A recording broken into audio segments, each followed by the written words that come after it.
Hello, friends and bees and friends who are also bees, and welcome to this week's Indie Thursday stream. This week I have hiccups, and we are going to be continuing our playthrough of the console arcs, these sort of alternate endings to the various console arcs. We're going to be playing Yoigoshi.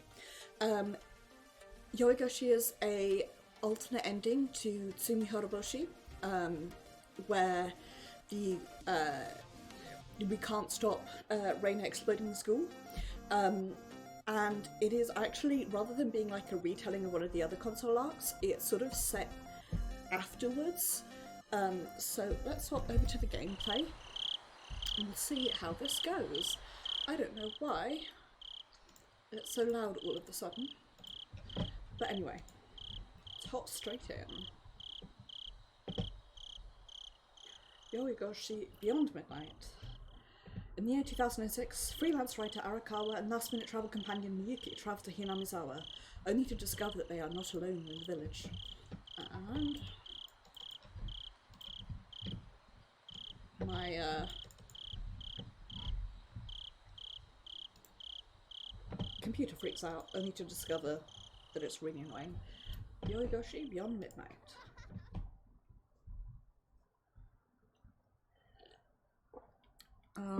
Okay, these choices that can lead to bad endings.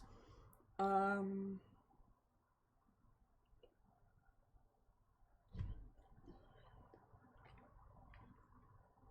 my god, I just bit down a bit of peppercorn. Ugh. I'm gonna go for highlight correct answers and then possibly on stream, probably on stream, I will go through and get the bad end. I'm actually just going to double check something super duper quickly. Come on, computer, don't freak out, just let me use you. Gosh, you can.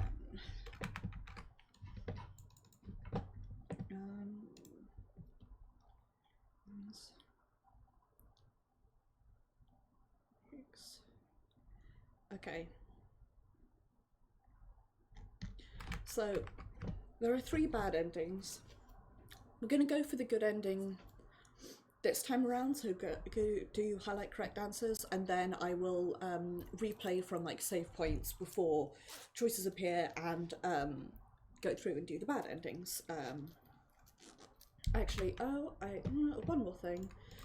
07mod.com.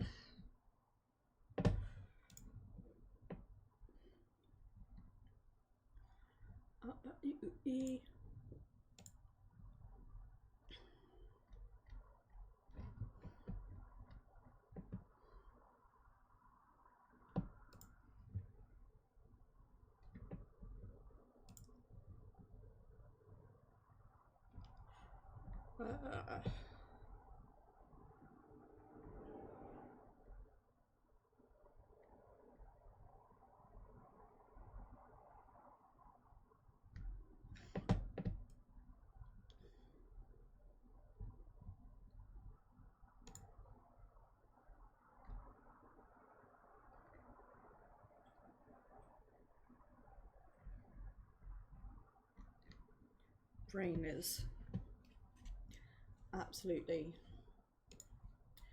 gone.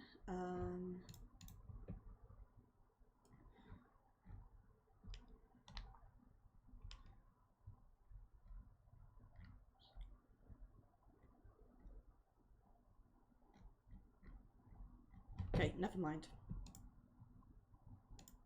Let's just hop in rather than me sitting here spacing out for ages. Why are you unhappy? Is it because you're still chasing your dream? Why are you unhappy? Is it because you lost something precious? If that's the case, shouldn't you be happy? What an empty way of life it would be to have nothing to pursue and nothing to lose. June 2006. The bulky frame of the 4-wheel drive car rocked back and forth as it ascended the poorly paved mountain road. Since I was riding in a car that wasn't my own for a change, the ceiling was a bit too low to fit my head. The height difference was only a few centimetres, but it was enough to make me feel uncomfortable as I gazed at the scenery through the windshield. The rain that began earlier in the evening was still coming down. Thanks to that, the visibility was even worse than expected. Whoa! The car must have run over a small pothole right there, and the impact jostled me enough for the seatbelt to bite into my shoulder. The fact that the car didn't lose speed was a testament to the efficacy of four-wheel drive, but it made me feel like a battlefield photographer driving out to the depths of the jungle. But I'm starting to feel sick. I quietly muttered to myself as the car sickness began to set in, and then let out a sigh. I generally don't have trouble riding in cars, but this is an especially curvy, bumpy road, and it's impossible to get little shut-eye on a road this uneven. Even now I keep a hand against the window at all times because the seatbelt can't keep me sufficiently stable. Oh. I suddenly glanced at the wristwatch on my left hand. Over half a day had passed since we left Tokyo. The sun had already set over the western sky and the surrounding area was pitch black. Since we were headed to a small village deep in the country, there were hardly any streetlights. The only vague indications of our destination ahead was the small portion of land illuminated by the car's headlights. A white guardrail was stretched along the valley on the side of the road, but it would provide little aid if the car inadvertently swerved into it. In fact, it looked like certain portions of the guardrail were damaged by falling rocks or something to that effect. It might be possible to see down to the bottom of the valley, but I couldn't bring myself to take a look. There's no saving us if we plunge down there. I couldn't help but tremble as I pictured the grisly sight. On the other hand, the woman in the driver's seat, in the Saramachi, skillfully handled the wheel. We did take a short break along the way, but she's been driving the whole time and still showing no indications of getting tired. The roads up until this point have been 2 small cars wide, but it takes a steady driving arm to handle a four-wheel drive car now that the roads have become just 1 car ride.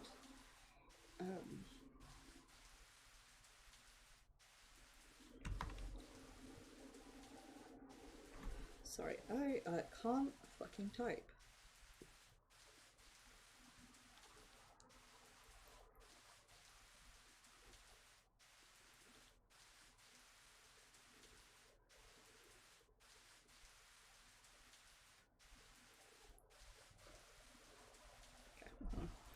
Despite that, her driving has remained bold and precise. Rather impressive.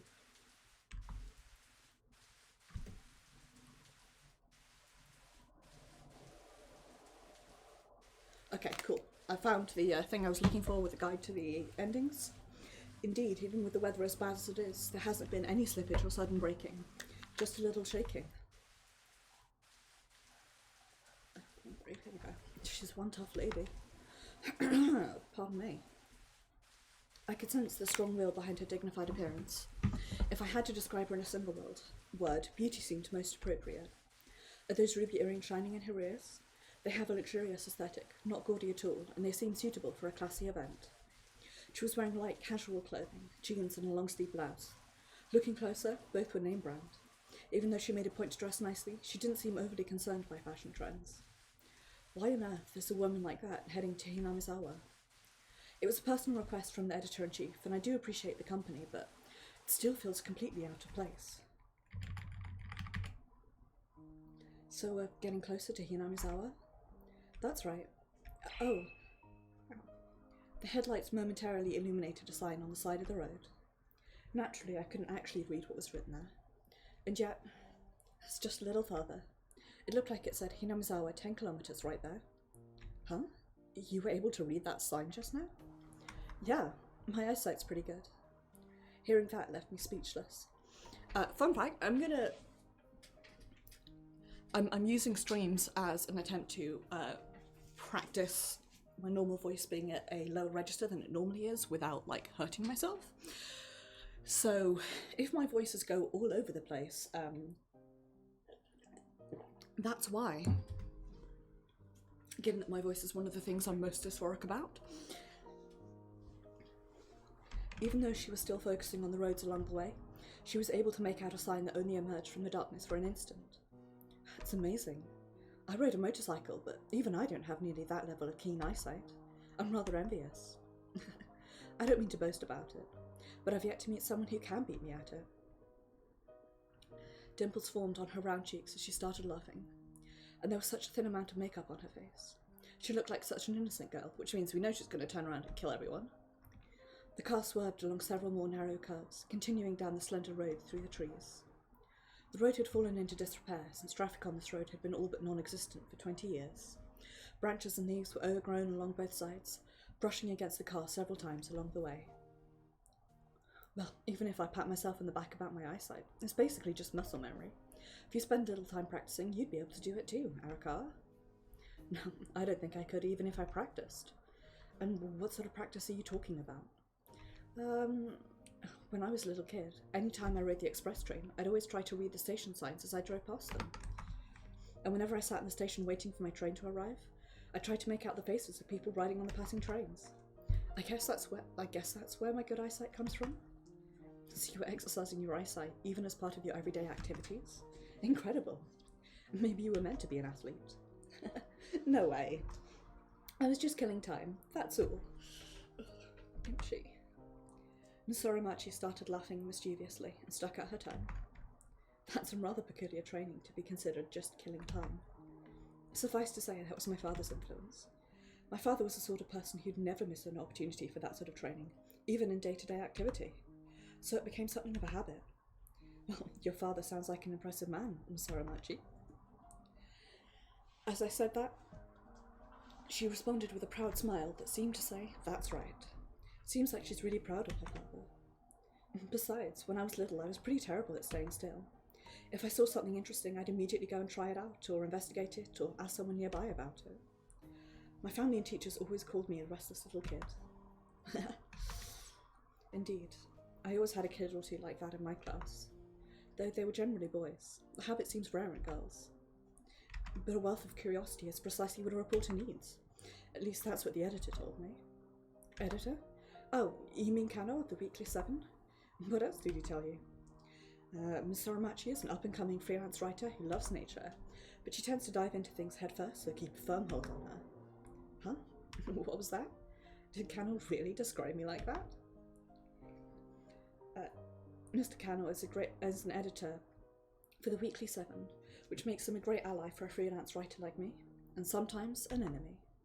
Incidentally, I considered him an ally when he published some of my more regular stories, and the time he stood up for me after an interviewee accused me of defamation. However, there are also times when I have to request inconvenient schedules with my work or struggle to meet deadlines, and in those cases he becomes more of an enemy. Ms. Soramachi, is the editor of the Weekly 7 an acquaintance of yours? Yep, that's right. You familiar with Outdoor Magazine? I started writing articles there probably 5 years ago. 5 years? Wow. I was surprised, but for a completely different reason. She looks like she's in her mid-20s, but if she has over 5 years of career experience, she might be a bit older than that. Although the mismatch between her calm demeanour, childish face, and innocent gestures left me completely confused about how old she might actually be. She was dressed in a school uniform. I might mistake her for a high school student. Oh, wait, is that rude of me to say? Yes. I hate being carded. Especially here, because half the time they don't accept my British license, and I'm like, well, shit, because I don't carry my passport around with me, and I need to get an American license, but that involves going to the DMV, which is nigh impossible, and also there are no DMVs within anywhere that's, like, convenient. But I don't see him very often. He calls me from time to time and occasionally treats me to dinner. But that's really all there is to our relationship. So, you two are close enough to go out to eat together? I jumped in without thinking. First of all, has that old man ever treated me to a meal, even once? This is gender discrimination. I should file an appeal. Well, we have been working together for 5 years. He'd probably eat with you too. I've known him even longer than that. But we've never had a meal together, even once. It's unfair. Miss Soramachi smiled and laughed as I stomped on the floor and cursed. But going out for dinner? What's wrong?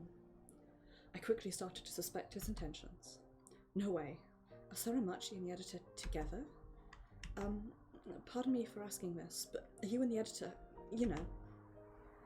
I furrowed my brow while holding up my pinky finger. The editor, Kano, is definitely in his late 40s with a wife and children. Seems unthinkable. I'd wish a curse upon someone for having such a suspicious relationship with young Soramachi at that stage in life. Huh? Well, what if I was? Huh? No way, really? Not a chance. Miss Soramachi's bewildering grin completely blew me away. You were just kidding? Obviously. Besides, think it over. If Kano and I were an item, do you really think he would have sent the two of us out here alone? That's true. Once she pointed that out, I felt overwhelmed with embarrassment. Nobody would send their girlfriend out on a trip with another man, even if it was work-related. It's like throwing raw meat to a pack of wild beasts. Well, I'm no wild beast. I'm glad. I much prefer the people who report on real human conflicts instead of vapid celebrity scandals. Huh? There are reporters out there like that? Of course. It's hard to speak well of a hobby where people find enjoyment in the misery of others. You're not like that, right? Me? I couldn't enjoy something like that either. Miss Aramachi smiled back at me as she said that. Seems like we have similar values. Anyway, the editor was actually really worried. He said it was insane to visit Hinamizawa in June. But no matter how many times he pleaded with you, you kept saying, I have to go. So what motivated you to visit Hinamizawa right this moment? I don't really have a specific reason. I just really wanted to go, I guess. Felt like Hinamizawa was calling out to me. Is that so strange? Hinamizawa was calling out to you? Right. I guess you could call it a premonition. It was my reporter's intuition speaking, telling me some interesting story was playing out right this very moment.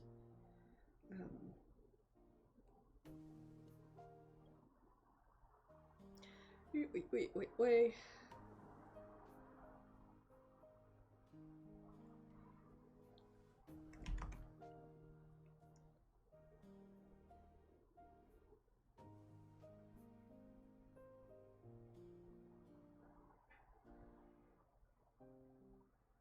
Okay, sorry. What I was doing there was getting a guide up on my phone so I'd have an idea of how many chapters there were in this game.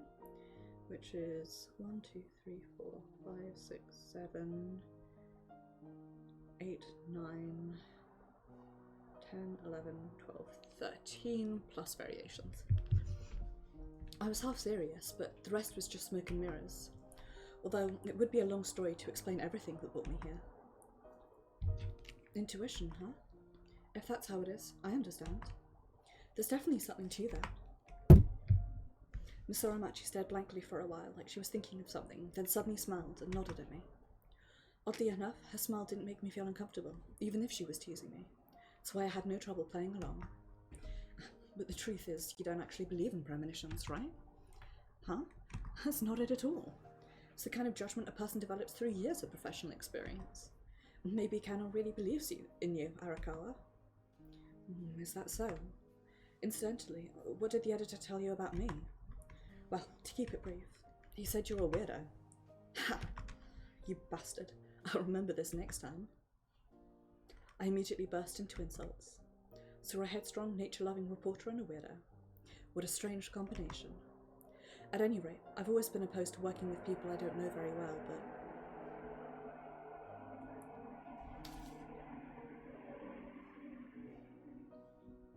Someone outside is making decisions. I'm very sorry if you could hear that. I have to have my window open at the moment because it's warm enough that if I had my window shut, I'd die. I need the fresh air, but what that means is that I get all the traffic and all the airplane noise, which makes it really awkward to speak in class sometimes, because it's like, I'll speak up, but what you're going to have is traffic and airplane noise.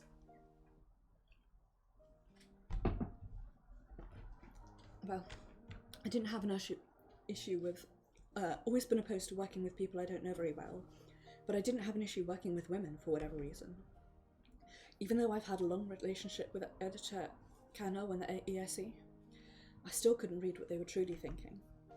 It's certainly more comfortable than travelling on my own, and not to mention a beautiful woman is always a welcome addition. Well, I wonder if he was really off base there. Can't exactly say that I'm not a weirdo. So you're admitting it? Well, aren't you just as weird? After all, you're coming all the way to this deserted village with me. Haven't you heard the rumours about Hinamizawa and its dark past? What on earth are you thinking? Indeed. I'm no different. I suppose intuition is speaking to me too? After pondering it for a while, she lightly shrugged her shoulders. The blockade on this region was only lifted recently, right? Once I found out, I had to come right away. This might be my only chance to go. Really? I felt the same way. So that's why you approached the editor. First, I wasn't contacting him for business. We were just making small talk, and I mentioned I'd like to meet the author of a particular article. Oh, I guess that's a little weird. Please don't take it the wrong way. Miss Sorimachi stopped to think, then quickly shook her head. A little weird. Somehow she looked a little embarrassed by that. I wonder how she interpreted it. Been interested in visiting Hinamizawa for a very long time, so I thought it'd be best to meet up and discuss it directly beforehand. It was then that he told me that you were planning to go to Hinamizawa. That's how it all played out. I see. Even so, her let's meet up and share stories suddenly transformed into let me come with you, right as I was about to depart. She's far more than just some beautiful woman. I mean, wouldn't that become a nuisance? Considering this lead seems too good to be true, I wonder what the editor was thinking in making things more complicated. That suspicion made the atmosphere feel heavy when we first met, so the two of us sat in silence. But once she started talking about my articles, I began to feel more comfortable. Seems so simple, but it's impossible for someone to be unhappy after hearing someone praise something they've written. Thanks to that, my perception of her as an intimidating beauty vanished, replaced with an image of an approachable, lovely lady. And somehow I found myself interested in Miss Sorimachi, even beyond her being beautiful. You did mention it a bit right before we departed, but what kind of articles have you written, Miss Sorimachi? Huh? Articles? Miss Sorimachi suddenly turned in my direction, surprised by the question. Just as she did that, the car swerved and hit a bump. What awful timing. The tire must have drifted over the edge of the road. Be careful. Sorry. My mistake. Feeling a bit flustered, she lowered her head and turned forward, with her hands tightly on the wheel. It's all right. You can keep your eyes facing forward. Back to my question. Right. I've been writing all sorts of things. I do really love nature, so I guess a lot of it is about that. What kind of articles? Places with scenic vistas and secluded hot springs. Mainly those sorts of things. In addition to Outdoor magazine, I do some writing for Surf Fishing Master. Outdoor has more articles to read, but surf fishing has a lot of pictures of the sea, so they both have their strong points. All sorts of outdoor activities. You into camping too, Miss Sorimachi? Yeah, totally. I made it to Ranger in Girl Scouts, you know? So you were still into it, even in high school? That's impressive. Really, river fishing seems to suit me more than sport fishing or deep sea fishing. But I learned a lot about surf fishing from an old acquaintance of mine, and thanks to that, I've been blessed with the opportunity to write several articles about it. I see. Art still has to bring in the daily bread, after all. That's right. It really was a big help. Miss Sorimachi sounds so excited while talking about it. She must really love it. Even though we were going back and forth, honestly, I was completely out of my element. I did recognize those magazine names, but I'd never read either of them before. Still, just listening to her talk about it made me oddly interested. I have to keep my eye out for those magazines next time I have the opportunity. Also, I have not spoiled myself for anything with this. I very deliberately decided not to do that after kind of spoiling myself last time around. There's like one thing which I could have guessed and had revealed. It's a A or B choice, and I was leaning towards B, but then it says it's A, and I'm like, you know what, fair. Other than that, no spoilers. Everything that happens here is completely new to me. But it is rather unusual for a lady to take a liking to fishing. I'm sure people have told you as much. Yeah, quite often. But fishing allows you to immerse yourself into a world of your own. It's a perfect change of pace. Plus, a woman really stands out at a fishing spot, so it gives people a reason to start up a conversation and get along. The people you meet at the docks are always kind and willing to help out. Now that's some positive thinking. Honestly though, you don't look like the kind of person who'd need help from strangers. God, I'm going to kill this computer. It's really frustrating me.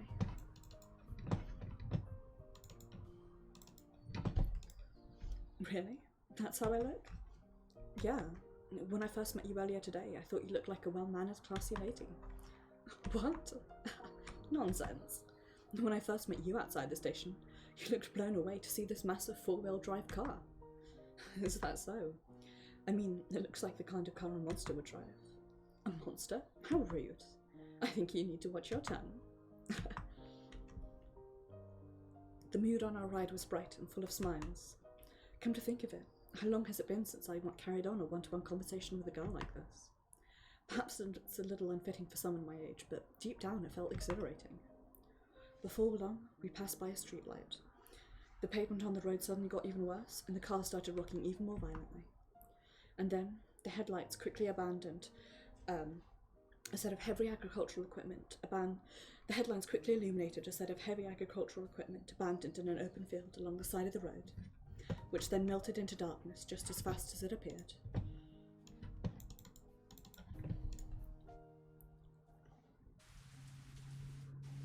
Looks like we finally reached Hinamizawa.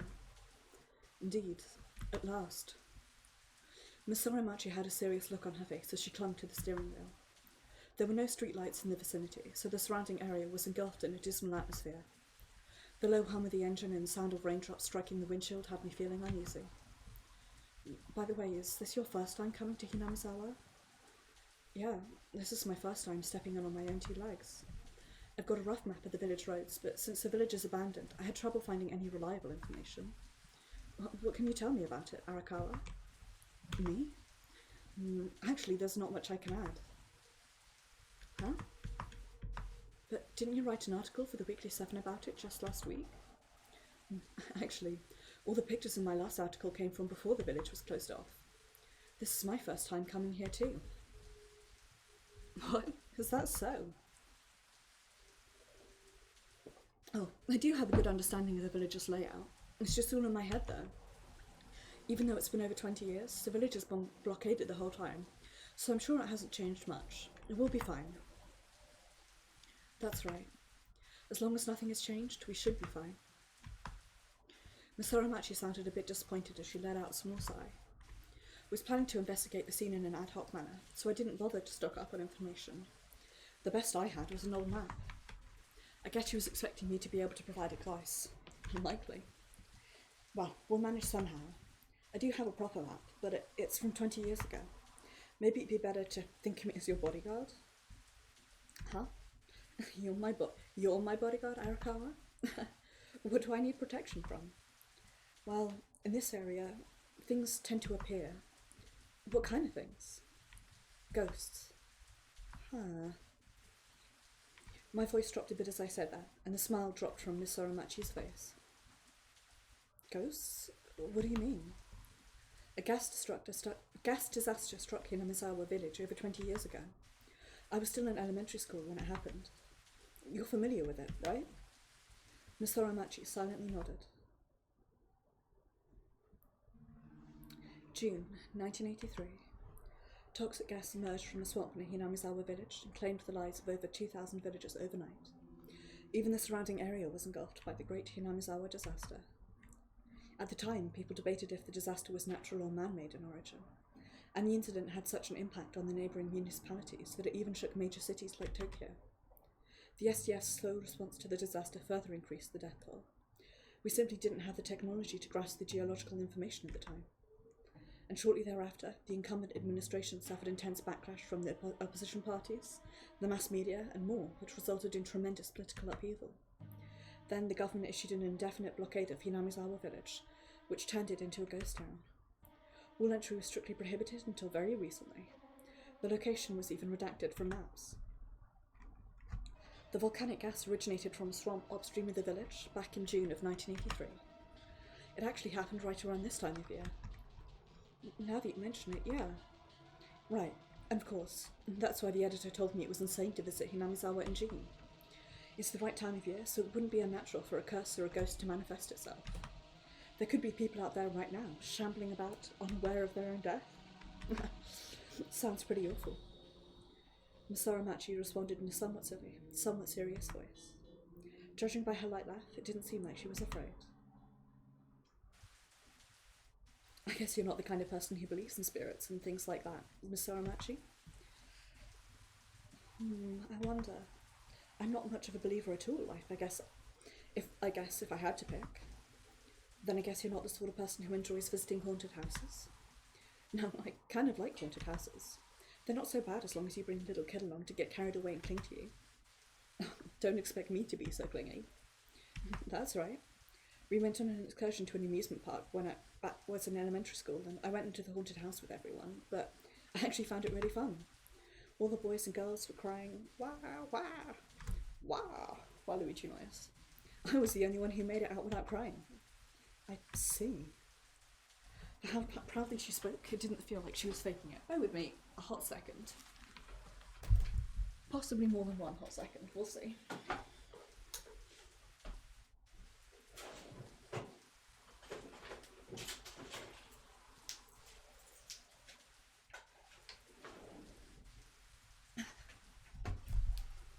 There we go. My stomach is unhappy with me because my breakfast was 2 pieces of bread and my lunch was a box of tomatoes. And then dinner was pizza. So my body is like, fuck you, buddy. So I had to take some painkillers. For how proudly she spoke, it didn't feel like she was faking it. Apparently, Miss Saramachi is stronger than I first thought. It was such a sweet delusion, picturing her trembling and clinging to me. But it was useless to expect anything of the sort. So dumb. Bear with me another hot second.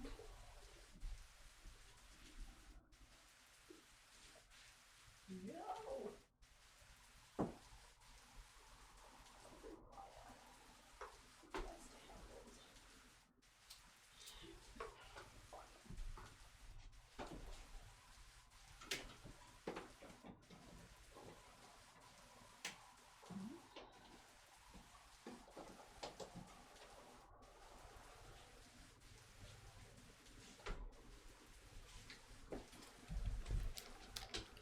There we go.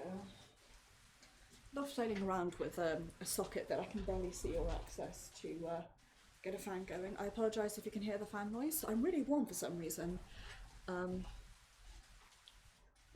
So, there we go. It was useless to expect anything of the sort. Well, any guy looking to become such a lion-hearted girl's boyfriend is in for a rough time. I wonder, does Miss Saramachi have a boyfriend? Is something wrong? No, it's nothing. Anyway, how have things been going for you recently? How have things been going? Miss Saramachi stared blankly ahead, with eyes wide open for a while, but when she realised what I was talking about, she gave me a sideways glance.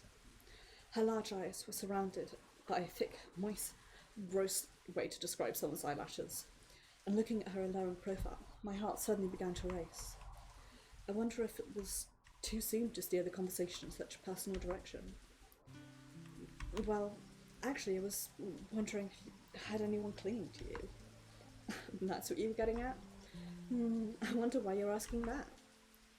Miss Saramachi held a hand to her chin like she was pondering something, but the way her eyes mischievously darted around made it obvious she was just striking a pose. Somehow, the conversation took an awkward turn. Somehow. Oh, I'm sorry. I guess I should choose my questions more carefully. I didn't intend anything weird by that. Huh? You don't have any weird intentions? What a letdown. Huh? Actually, I was thinking, what would it be like to cling to you, Arakawa?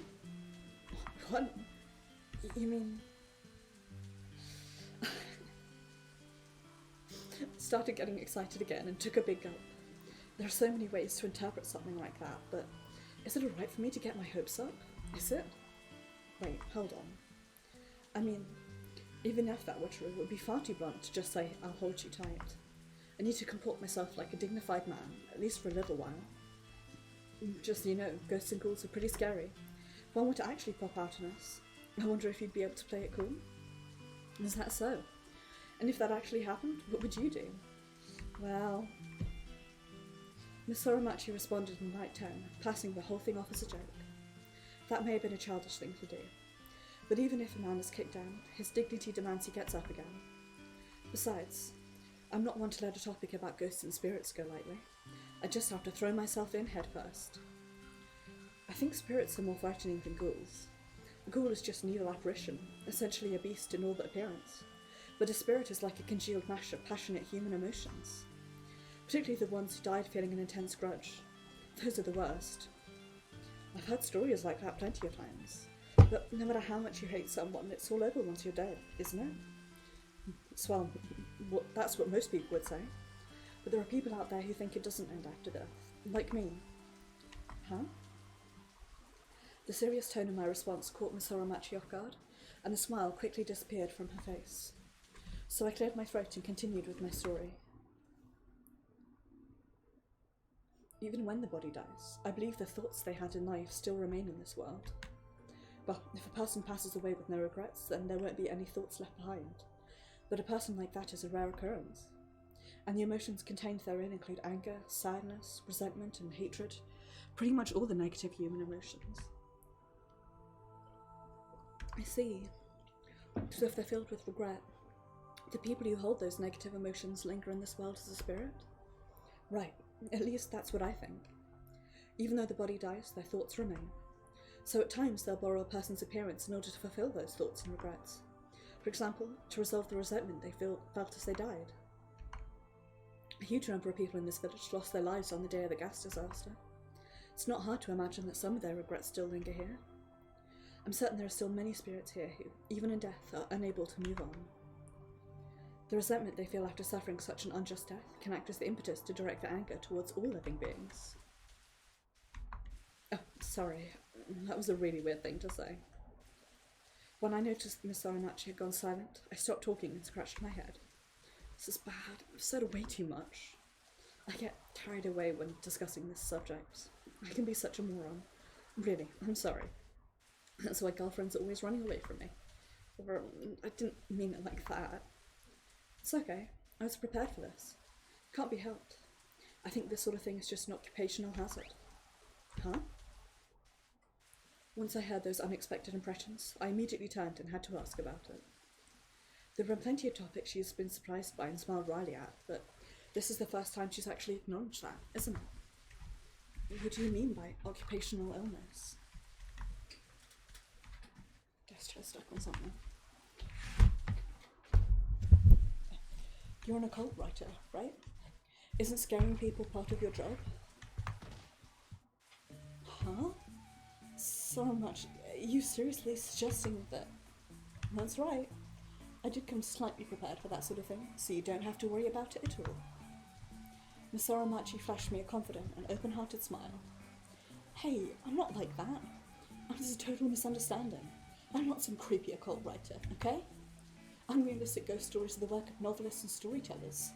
I'm a journalist trying to report on real events. It's completely different. Makes it impossible to enjoy the alluring smile pointed my way. In fact, it's rather painful.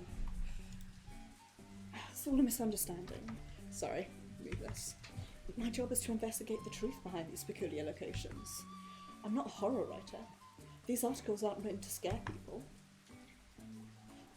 It's alright, you don't have to try so hard to explain it. I haven't misunderstood anything. You can't say that kind of thing straight to my face. No, I'm certain I'm not mistaken on this. No matter how I looked, I couldn't see it that way. The disagreeable atmosphere left me feeling dejected. However, Miss Saramachi glanced back at me and spoke up. But I do admire how passionately you speak, Arakawa. Yeah, I think it's wonderful. It's admirable and wonderful. It's the first time in half a lifetime someone told me that. I turned to face Miss Saramachi as I muttered that to myself. Then suddenly she turned back towards me and our eyes met. Her huge eyes completely drew me in. I was completely fascinated. I was... Whoops. Miss Saramachi, out front. Keep your eyes forward while you drive. Focus on the mountain road. I'm sorry. Miss Saramachi smiled cheerfully as she turned her eyes forward. I was a little relieved that her dazzling gaze was no longer upon me. I wasn't sure how to handle it. After this, I do have a small suggestion. What is it? Would you call me Miyuki from now on? Hardly anyone calls me Saramachi, so it feels a little odd. Is that so? At the same time, would it be alright if I called you Ryunosuke instead of Arakawa? I guess that's alright. And feel free to speak freely. Ryunosuke? Sure. Where did this development come from? Have things progressed that much?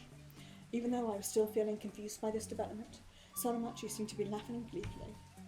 Is this some kind of misunderstanding? Is this alright? Is it? Ryunosuke? Yes? It's your turn now. Please, don't hold back. If you insist, Miyuki. Didn't feel right to refer to her without an honorific. How stupid can I be? Would But even so, Saramachi, Miyuki, just gleefully laughed and turned forward to concentrate on the road. Pretend that I said, like, alright, Miss Miyuki, or something. Miss Miyuki, probably more likely. My heart was still racing. So, Miss Miyuki, do you have a boyfriend? Huh? Why are you asking that? Somehow, something about your aura makes me think so. It was a blatant lie. I felt miserable for saying it, but I don't have a lot of experience talking about relationships. In other words, I just wanted to hear if she had a lover directly from her lips. Is that so? Nope. I actually don't have a boyfriend. Really? That's right, no boyfriend. Miss Miyuki ground and laughed, then said nothing more. What she said is true. Could that be an invitation? I stole a quick glance at her face. Her expression looked completely composed. She's just difficult to approach because of her beauty. What a fucking weirdo, right? But I wonder if she keeps silent like this if I asked her out. This is an unforeseen development, but I wonder how she feels about this. Would she be interested in having a boyfriend? But if that's the case, why should I invite her to? I couldn't think of the right words to broach the subject, but the conversation had grown stagnant for a while, and I was growing impatient. And just then... So, Ryunosuke, how long has it been? Huh? Since you started freelance writing? Huh? That's right. The unexpected question took me by surprise, so I took a moment to think back. It's probably been close to 10 years since I first started working with the editor. It's been 7 or 8 years since I went freelance. When I was first starting out, things were so shaky I struggled to keep myself fed. Before that, I was doing editing for a magazine. Were you always writing about occult subjects? I guess. That was a lie. I've been interested in the occult for a long time, but it wasn't actually part of my career. In the beginning, I was just interested in writing in general, so I started out writing about various topics, regardless of genre. It was a life on the verge of starvation. Then one day, a strange elderly couple suddenly contacted me. I'll never forget it. It was in the summer 3 years ago, when I was struggling to find work. I hate this bright transition, it always makes my eyes hurt. I was contacted by people claiming to be my grandparents. I was born and raised in a family without a father. I never knew the identity of my father or any of my paternal relatives for that matter. Apparently my father died in an accident 8 years ago, and my grandparents only learned of my existence after looking through some of the belongings he left behind. They contacted me and offered to show me my father's belongings, including 2 tapes and dozens of diaries. Based on the contents of the diaries, I learned that my father was a reporter for a weekly photo magazine. As fate would have it, he and I were working the exact same career. According to his diary, after the Great Hinamizawa disaster, my father started visiting hospitals across the prefecture on a daily basis to listen to the stories of survivors and other people involved. Some massive enigmatic power must be lurking in that village. A magical power capable of dragging the living to the land of the dead. That was what my father wrote in his diary at the time. The tapes I received were from interviews he conducted with people relating to the Great Hinamizawa disaster. Their content was so eerie and bizarre that it pained me to listen to them again. And the last survivor went on to predict their own death. Interestingly, whoops, I actually jarred my mouse there, the survivor also predicted that my father would drown to death. And my father did, in fact, die in an accident at sea. I don't know what happened to the survivors my father interviewed. I don't even know if they're safe. But the prophecy of that one particular survivor was right on the mark. For a long time, I wasn't interested in writing about anything. It felt like I'd hit the limit of my career as a freelance writer. But the discovery of that diary felt like an act of fate. So, Arakawa's father was the one who interviewed Keiichi. I sought to prove that by writing a lot of occult articles, which I'm still doing even today. You're always writing about occult topics, Ryunosuke. You're an occult specialist. I'm hardly an expert. Just a fool with the insatiable curiosity to pursue the subject. But even if you're only writing these articles to sate your own curiosity, that still makes you an expert. Even though I kept trying to conceal my true intentions, Miyuki continued to praise me. On the contrary, all her praise only left me feeling more abashed. So, anyway, what kind of occult stories have you heard about Hinamizawa village? Huh? Occult stories? I'm sure you've heard plenty about Hinamizawa, right? Right, the cult stories. Is something bothering you? Miyuki had a dubious look on her face. For a moment, the gas disaster survivor who predicted my father's death came to mind. For now, I didn't want to tell her about the girl who predicted my father's death. Not Keiichi, then.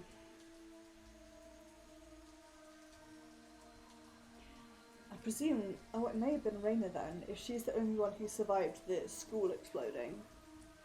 Because there was... Keiichi did do that.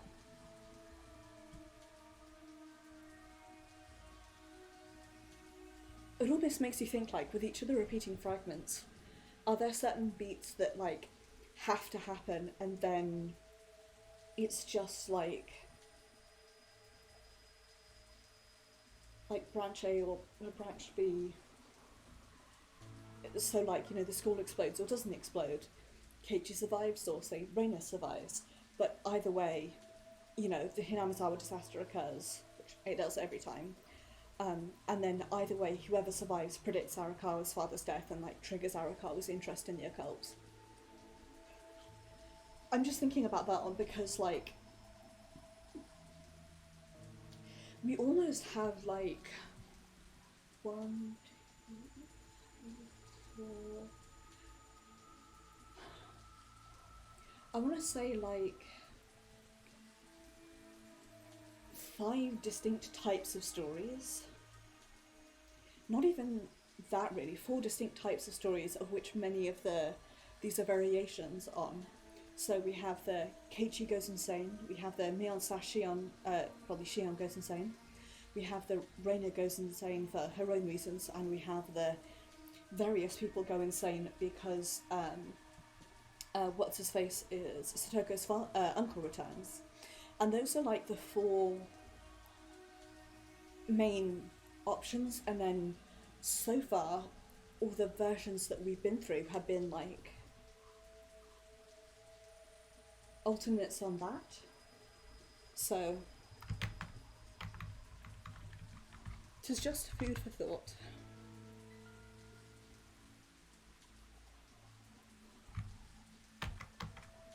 Anyway, I'm actually going to get back to the game instead of chuntering to myself.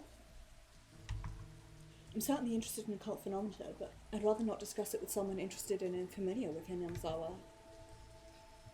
It's nothing. Don't hesitate. You can talk to me. But, well, I doubt it's the sort of thing that would interest you, Miyuki. That's not true. In fact, I'm quite interested. Really?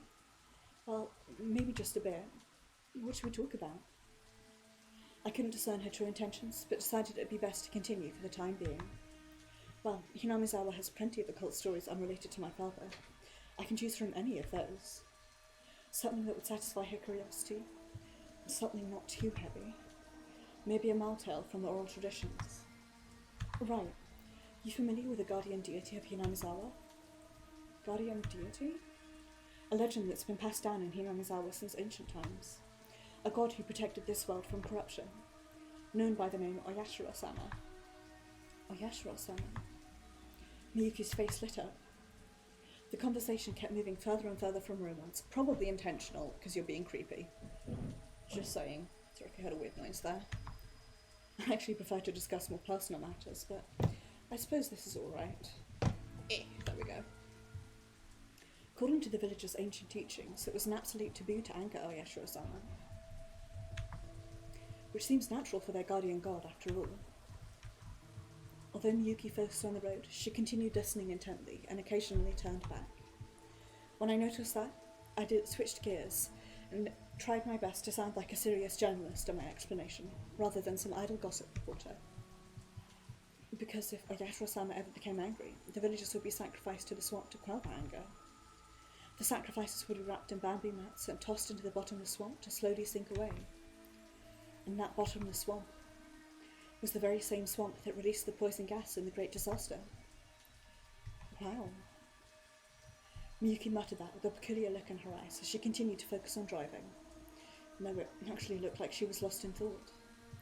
The mountain road was growing narrower and narrower, and the surrounding area even more lonesome.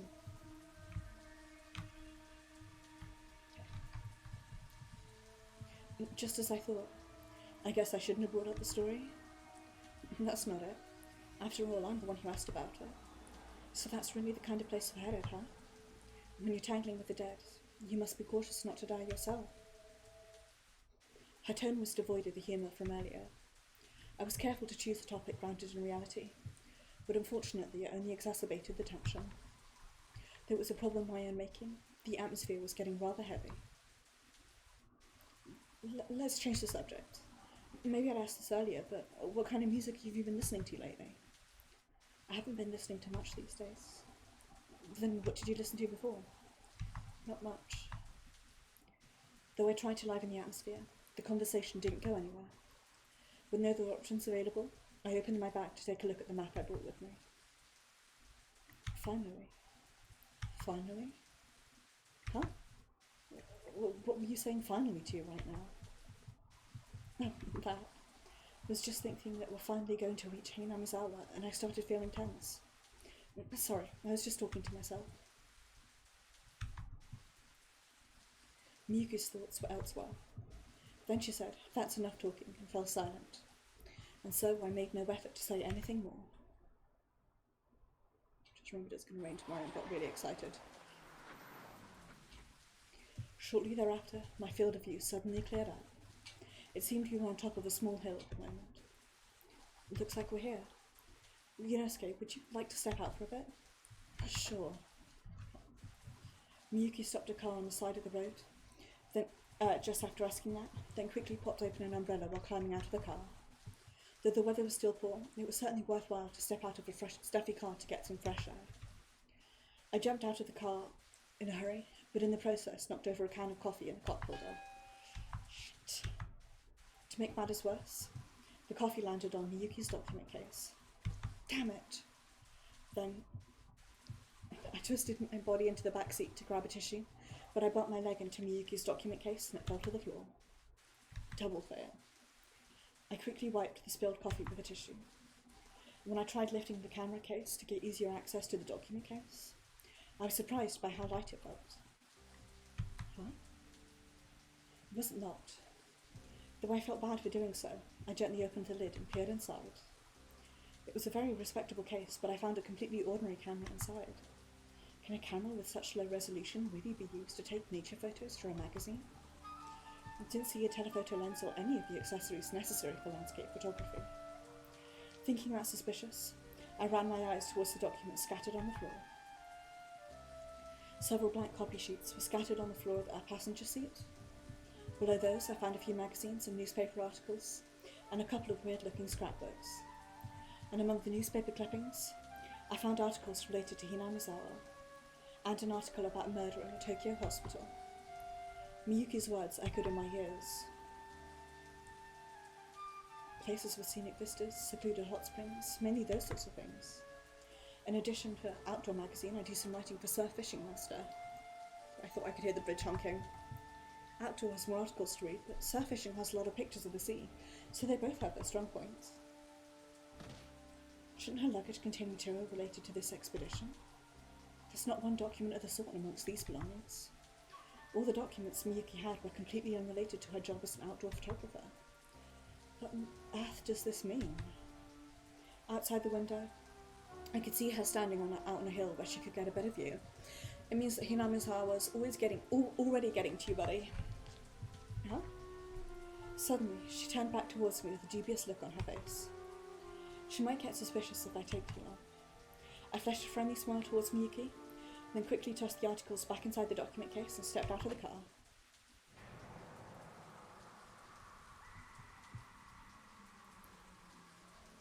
At that moment, a peculiar sound jumped into my ears. Can't be. Must have been the rain striking the leaves. It couldn't have been the sound of another person. The car's headlights struck the ground by my feet, revealing the sheer cliff face just a few meters away. This location overlooked a small opening below the hill. It was dark at the moment, so I couldn't tell for sure, but this vantage point will probably provide a nice view tomorrow. Long ago, an entire village of people lived here. This is Hinamizawa, huh? Miyuki let out a heavy sigh after saying that. Visibility was poor because of the thick clouds littering the sky, but somehow I could make out the abandoned houses, dilapidated buildings, and overgrown foliage that may have been an open field in the past. This village has been off limits for over 20 years, thanks to the poison gas released in the disaster. The ban was only recently lifted. It truly is a ghost town. No signs of human life at all. None at all. Miyuki quizzically turned to me with the head tilted to the side. Surprised by her reaction, I had to ask, "Was something wrong?" But she didn't respond. The two of us reluctantly stared down at the abandoned village. Was there something strange about an abandoned village not showing any signs of human activity? Huh? I hate this flashing, it's really getting to me, so I apologise for it. It's getting to me too. Just then I noticed a light coming from a corner of the village where nobody should be. What's going on? Village. Is there a chance that someone's living here? Impossible. Why would they? But it definitely looks like there's a light coming from over there. Miyuki's face quickly grew tense.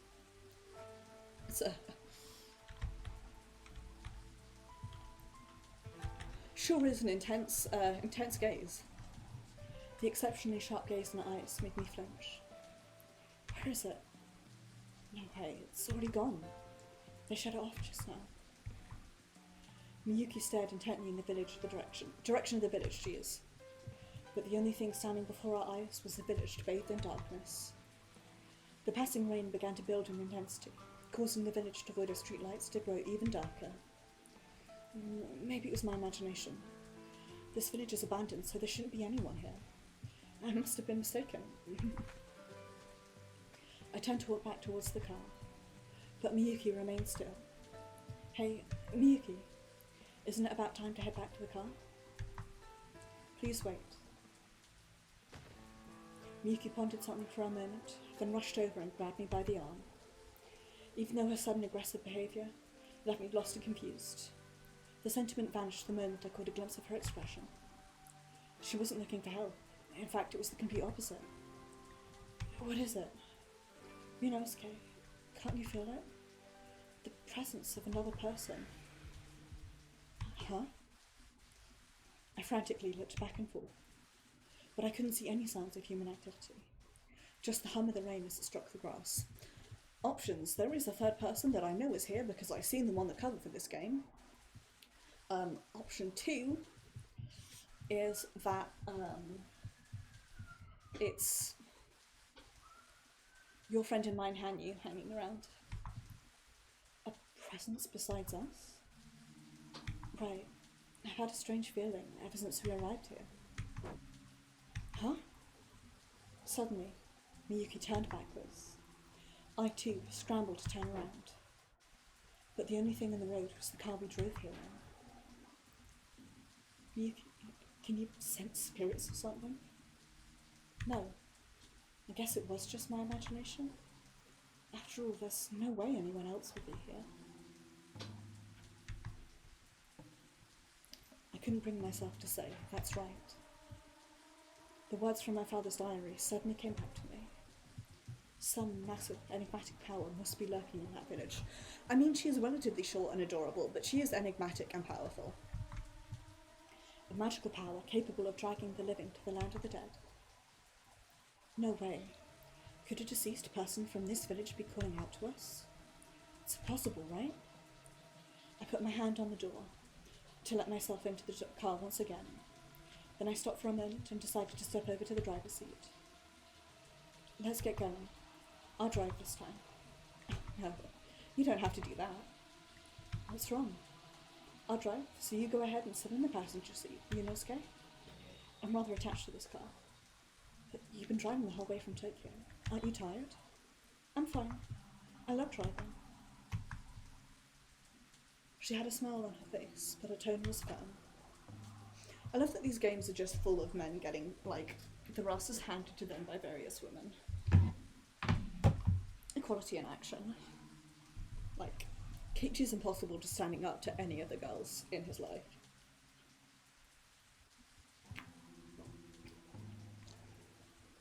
After Miyuki's stubborn refusal, she sat down in the driver's seat. Then I climbed into the passenger seat, and the car slowly started moving again. Miyuki didn't say a single word after that. Hope they have somewhere they're staying. No more than a kilometre later, the car came to a sudden halt. Much like before, I stumbled forward and the seatbelt dug into my shoulder. What's going on? Miyuki? I called out to her again, but she kept her foot on the brake with a nervous look on her face. Car. Car? She quietly nodded, but pointed out front. A mid-sized car was parked right in front of us. Even in the rain and without any moonlight, the car's body shone against the darkness. I took off my seatbelt and stepped out of the car. Miyuki left the car idling and followed my lead. What's it doing in a place like this? Can't belong to a resident of the village. The shape looks too modern and it's still in good condition. Where did it come from? And it looks like the license plate has been carefully removed. I've got a bad feeling about this. Nothing good can come from something like that. Even though the banner's been lifted, what on earth could they be doing in an abandoned village? I glanced at my wristwatch. 9:30 p.m. What would a car be doing here at this hour? It's already that dark at 9:30 in summer. I'll check it out.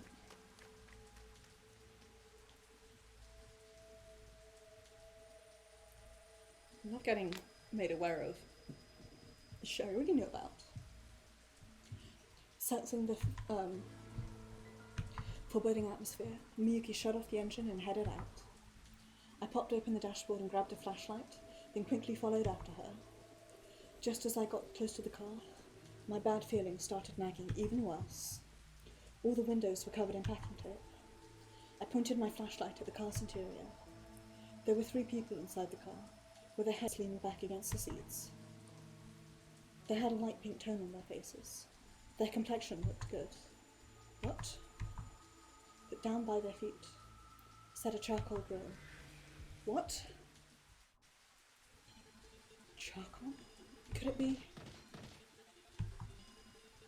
I pounded on the window several times, but the people in the car kept sleeping. They didn't move at all. Get up! I could feel the heat from the inside of the car radiating through the window.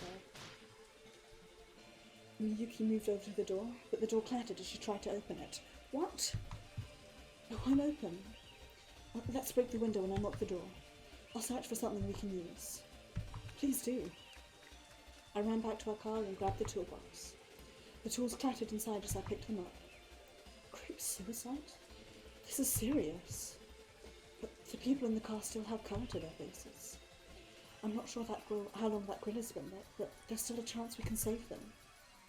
I desperately sifted through the tools, clinging to the faintest hope. Eventually I found a heavy wrench, then stomped through the puddle as I rushed back to the locked car. I found something. Will this work? But when I got back, I couldn't see Miyuki. Where did she go? She should be right here. I ran over to the side of the door and firmly planted my feet. But just then... Huh? No!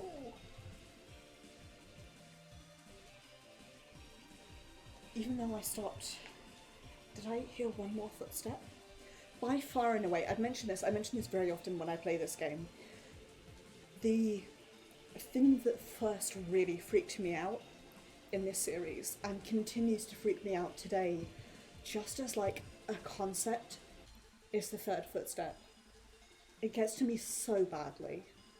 It really just... I guess it's like one of those like primal fears that you can't, I certainly at least can't ignore it, and if it happened to me I would probably die on the spot. Miyuki? I looked behind me, yet nobody was there, but I did hear that footstep. Maybe it was my imagination? It has to be. Still, where did Miyuki go? At any rate, I lifted the wrench overhead and swung it down towards the window. I heard a dull thud, but the window didn't even crack. Damn it! I struck the window with my wrench multiple times. Did nearly accidentally say stuck the wrench with my window multiple times, but there we go.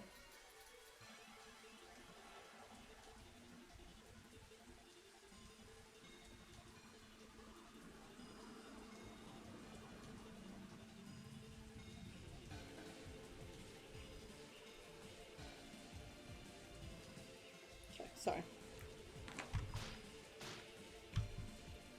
Surprisingly resilient. I expected the glass to shatter after a single blow, so I was surprised by how much I struggled. But after several more blows, at last the window shattered. But as soon as it did, my head began to ache and I started feeling dizzy. Carbon monoxide must be leaking out of the broken window. Shit. I thrust my arm inside and undid the lock, then vigorously tossed the door open. Along with the muggy, warm air, the stench of death wafted out. I heard... No, I hate it. I heard footsteps coming from behind my back. My heart skipped a beat. But then I couldn't hear the footsteps anymore. Who could it be? Were those the same footsteps I heard a little while ago? A chill ran down my spine. I hesitantly turned back, but then grew frustrated with my cowardice and turned back more vigorously. And then, right there, Ryunosuke? Ah! I found Miyuki standing behind me, looking surprised. What's going on? Miyuki, what's going on? That's what I want to ask you. Miyuki, where did you run off to? She ignored my question, and instead reached for the woman with her eyes closed and grabbed her by the wrist to check for a pulse. We were too late? And so I sighed. From the start, there was no need to check for a pulse. It seemed self-evident. After all, they showed no signs of breathing. I knew from the moment I opened the door and caught a whiff of that stagnant air. That's a shame. They have such beautiful faces. How can they be dead? Carbon monoxide. When it mixes with the hemoglobin in their blood, it temporarily causes the skin tone to look normal. The cold, dispassionate tone in her voice took me by surprise. Miyuki lightly shook her head, then softly closed the door. At any rate, we can't leave the situation like this. We need to contact the police. I reached into my pocket and pulled out my cell phone.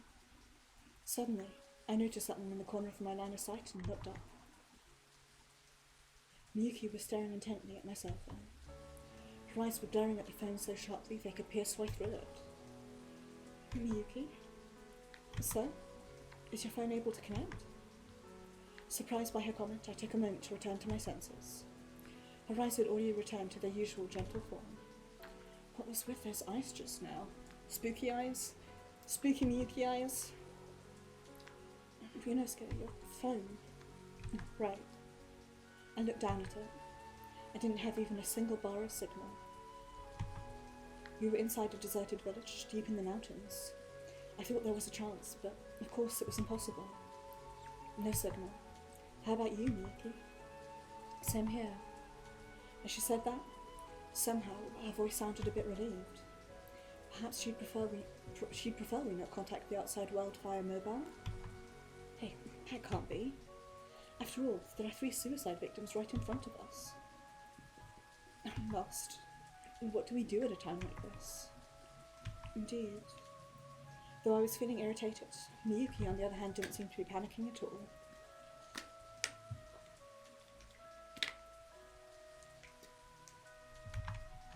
People are dead. How can she be so calm about it? Miyuki? Ryunosuke, why don't we head to the village assembly hall? Assembly hall? If it has a phone, there's a chance it still works. Do you know where it is? Over this way. The gap was too narrow for the car to fit through, so we had to advance on foot. Miyuki walked past the suicide party's car and continued down the narrow road without hesitation. She was walking towards town at a steady pace. I lightly jogged to catch up with her, then felt a bit uneasy as I asked her a question. This assembly hall, is it far from here? I'm sure it's within the grounds of the Furude shrine, so I don't think it's very far. This road leads to the shrine, so we're on a direct path there. how would Miyuki know the precise location of a local assembly hall? And more importantly, what are the chances we'd find a working phone inside a village abandoned for over 20 years? Miyuki claimed she'd never been to Hinamizawa before, and yet she was navigating the forks and the bends in the road without hesitation. It's as if she knows all the roads in this village by heart.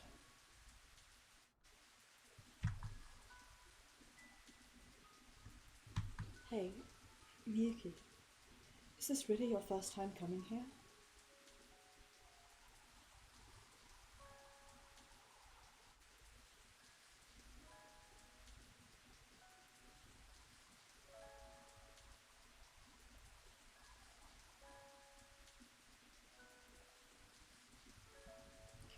Distracted. Of course. Why do you ask? No reason.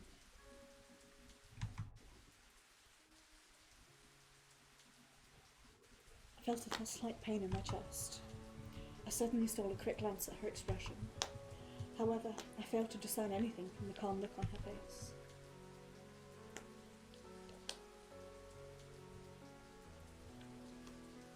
Creepy. I want to know who the teens are that killed themselves.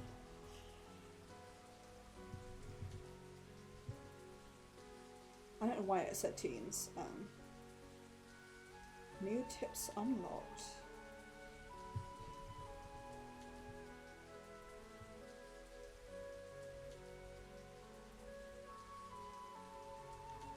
Okay.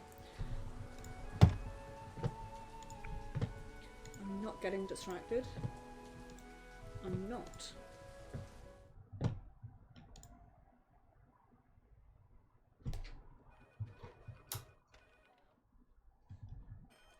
There he is. Hey, Arakawa. Yes? I looked up from the evening tabloid I'd picked up from the convenience store and turned back. The voice came from a colleague of mine, Mishima, in the sports department. Hey, Mishima, good you can make it. Huh? Weren't you supposed to be in Seattle all week? That was the plan, but I actually forgot to update my passport. So they ended up sending Yoshimura instead. Yoshimura? His English isn't that great. Will he be alright? Well, nothing to worry about. I told him to record all of his interviews, and then we can go over the transcripts together here. I wonder if that'll be okay. I was actually more concerned about Yoshimura's interviewing ability than his language skills. If he just goes through the list of questions top to bottom, we won't get to hear any interesting material. Although with sports articles, you can get a decent amount of traction just from dropping the names and photos of famous players. I haven't yet become desperate enough to request a position like that, but I am envious. Turn my fan off immediately started overheating again. By the way, I'll be on Osaka tomorrow. Kameda's getting close to his 200th win, and I'd like to ask about it. Kameda, huh? The blazing fastball picture of tragedy is still perfecting his art. Tends to fall apart if his control gives out, so it gives me the chills just watching him. Anyway, I saw this month's Ghostly Village special edition. It was packed with all kinds of long-lost topics, like that Hinamizawa village. Long-lost topics? That was practically my life's work. Anyway, this guy was the one who went through my numerous occult materials and boiled them down to the most interesting topics. Plus, he contributed to some topics he found on the net from time to time, even some material I didn't know myself. So there's no point feeling worn out by good news now. It was back when I was in high school, probably 20 years ago. It was a major uproar at the time. The Great Hinamizawa disaster. I saw it on TV too. In 1983. Poisonous volcanic gas emerged from a swamp near a remote village in the Chubu district, killing over 200,000 villagers overnight, and it came to be known as the Great Hinamizawa disaster. Not only was that an incredible shock, but one after another, former residents of Hinamizawa began dying in strange incidents.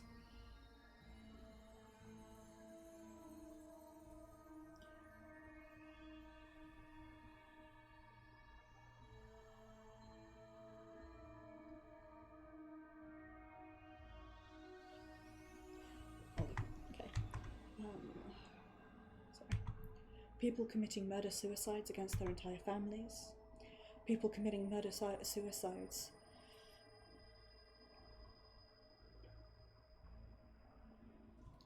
against strangers and acquaintances.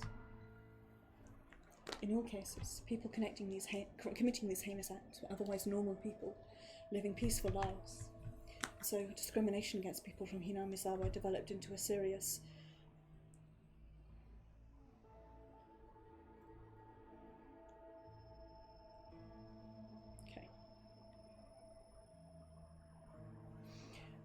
serious social conflict, significant enough that the national government had to step in.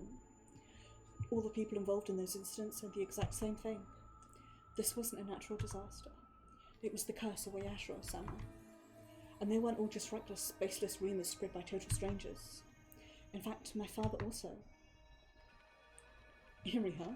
It's such an odd story. But unlike you, I don't believe in ghosts. Big words to be telling an occult writer. But in recent years, people on the net have been posting a lot of theories that have nothing to do with curses. For example, the gas disaster was a government conspiracy, and the village was blockaded to conceal an alien invasion. Not one of them had any concrete evidence. Baseless speculation. But even so, that didn't stop the occult rumours regarding Hinamizawa from piling up. Some of them made you immediately shout, "No way," but others sounded believable. As a supporter of occult explanations, I feel I ought to try and verify it. Wow, verify it. No way, you? There it was, at last. Then Mishima noticed the knapsack lying at the base of my desk and gave me an uneasy look. Yes, it's exactly what you think it is. Anyway, I'd figured I'd go see if I can find anything out, so I'm heading to Hinamizawa tomorrow. What? Tomorrow? I understood why Mishima was so surprised. I was planning to head there in June to work on my article, so I must have immediately thought, that's dangerous. The disaster happened in June. Wait a minute. You're really telling me you're going? Don't you know what month it is? Don't blame me if something happens to you. What are you talking about? You just said you don't believe in ghosts, Mishima. This is unlike you. Besides, as an occult writer seeking news stories, doesn't it make sense to go when something is likely to happen? I suppose that's true. Anyway, I've gotten the EIC's approval and my expenses will be covered. Still, in the unlikely event that I end up getting demoned away and never returned, I told him he should make a story out of it. Not funny. Whoops, I guess it's already time. I've got a lot of preparations to do for tomorrow, so I'm heading out for the day. Arakawa. Mishima waved his arms in a panic as he watched me head out of the editorial department. Although the gas disaster killed over 2,000 villagers, it was the over 20-year blockade of Hinamizawa village that turned it into a ghost town. It was just as Mishima said. I honestly had my doubts that any ghost would actually appear, but there may still be things worth investigating about this ghost town. And there might even be some paranormal phenomena at play that I simply couldn't grasp using the data I'd gathered thus far. Well, there's no way to know what may happen. After all, only the gods know that. Come to think of it, I did hear that demons lived in Hinamizawa in ancient times. With that in mind, nothing else would surprise me. The next moment, the cell phone in the back pocket of my jeans started to ring. When I looked at it, I found the call was from the editor-in-chief of the Weekly 7, who was out all day today. It's unusual. He doesn't normally contact me directly. Hello? A travel companion? I guess that's alright. Oof.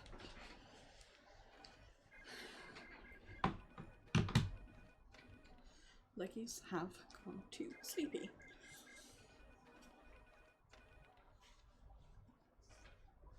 Okey-doke. Let's see, we're 9:30. I don't know how long the next one is going to take, but let's keep going. And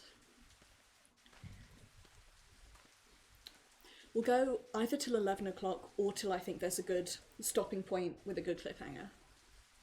After walking down the heavily forested road for a while, Miyuki suddenly came to a halt. What's wrong?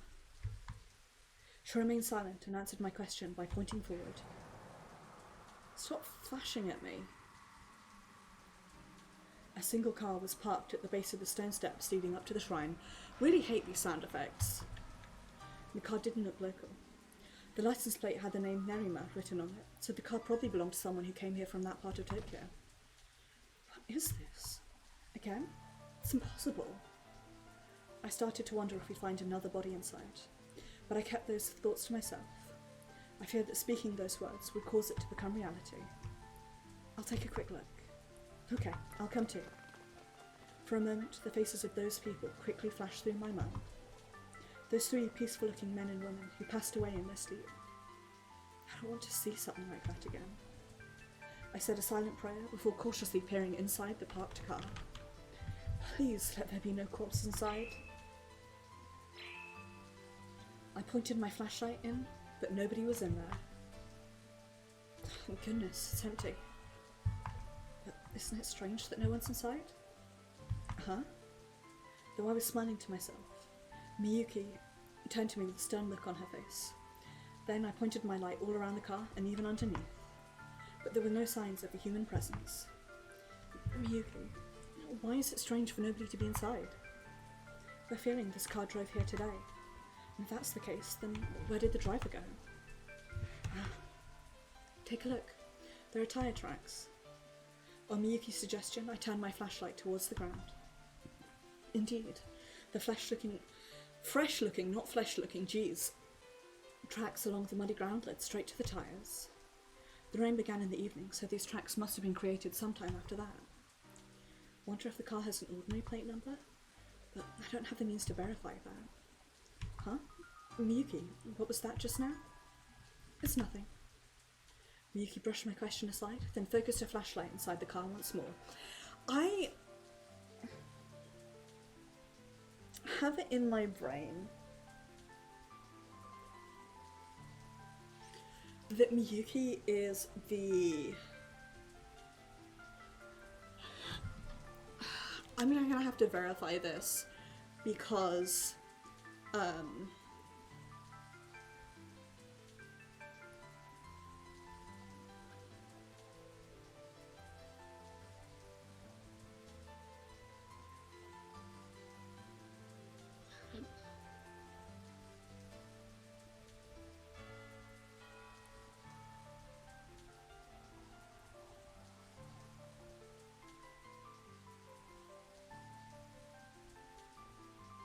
right. I was right. Miyuki is Akasaka's daughter, which makes me think maybe she is also secret police. Given that she's, like, given the contents of her journal and, well, actually,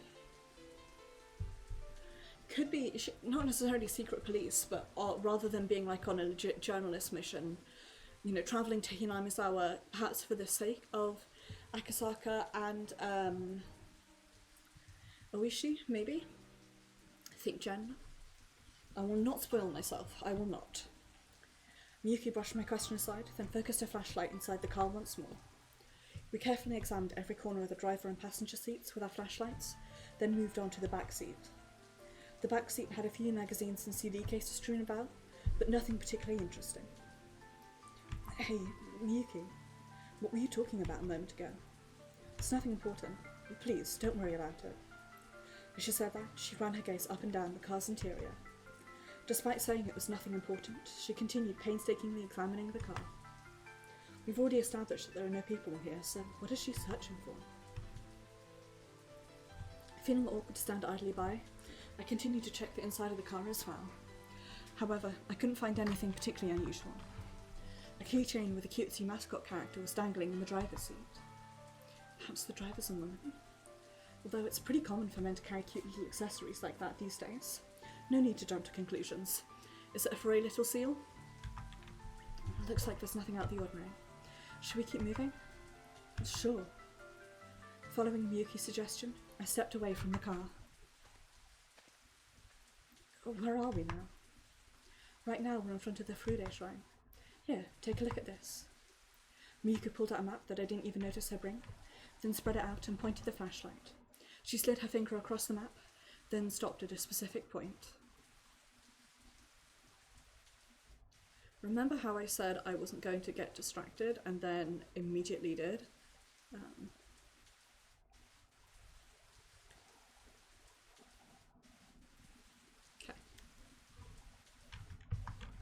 Take a look at these stone steps straight ahead. Those stairs lead directly to the shrine. The reason I looked is because this chapter is named Saiguden and I couldn't remember what it translates to. Sorry, this chapter is called At the Furude Shrine. The next one is Saiguden. I couldn't remember what that translates to.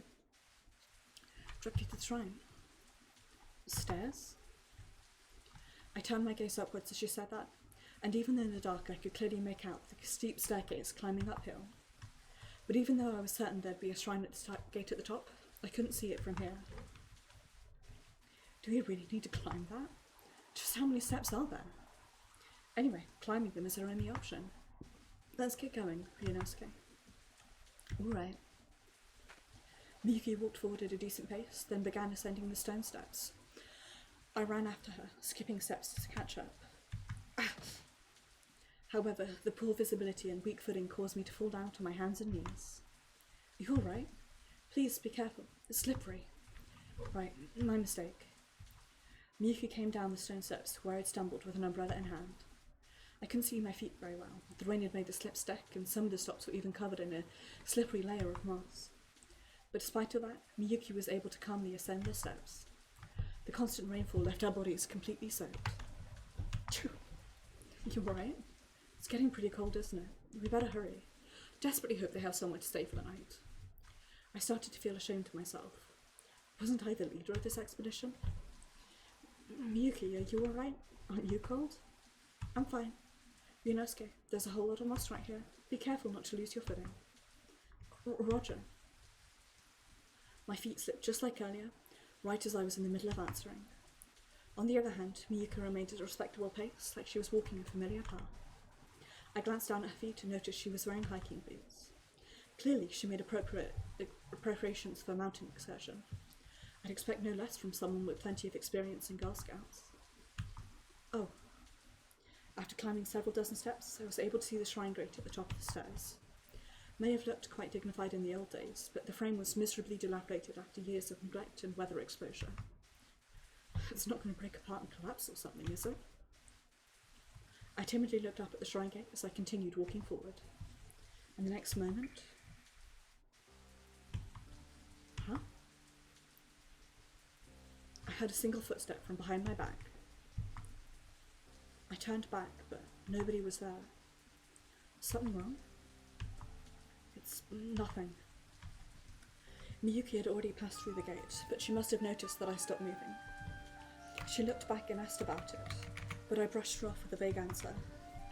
Miyuki's walking in front of me, so those footsteps I heard couldn't be hers. It must be my imagination, I said to myself as I walked through the gate and entered the shrine grounds.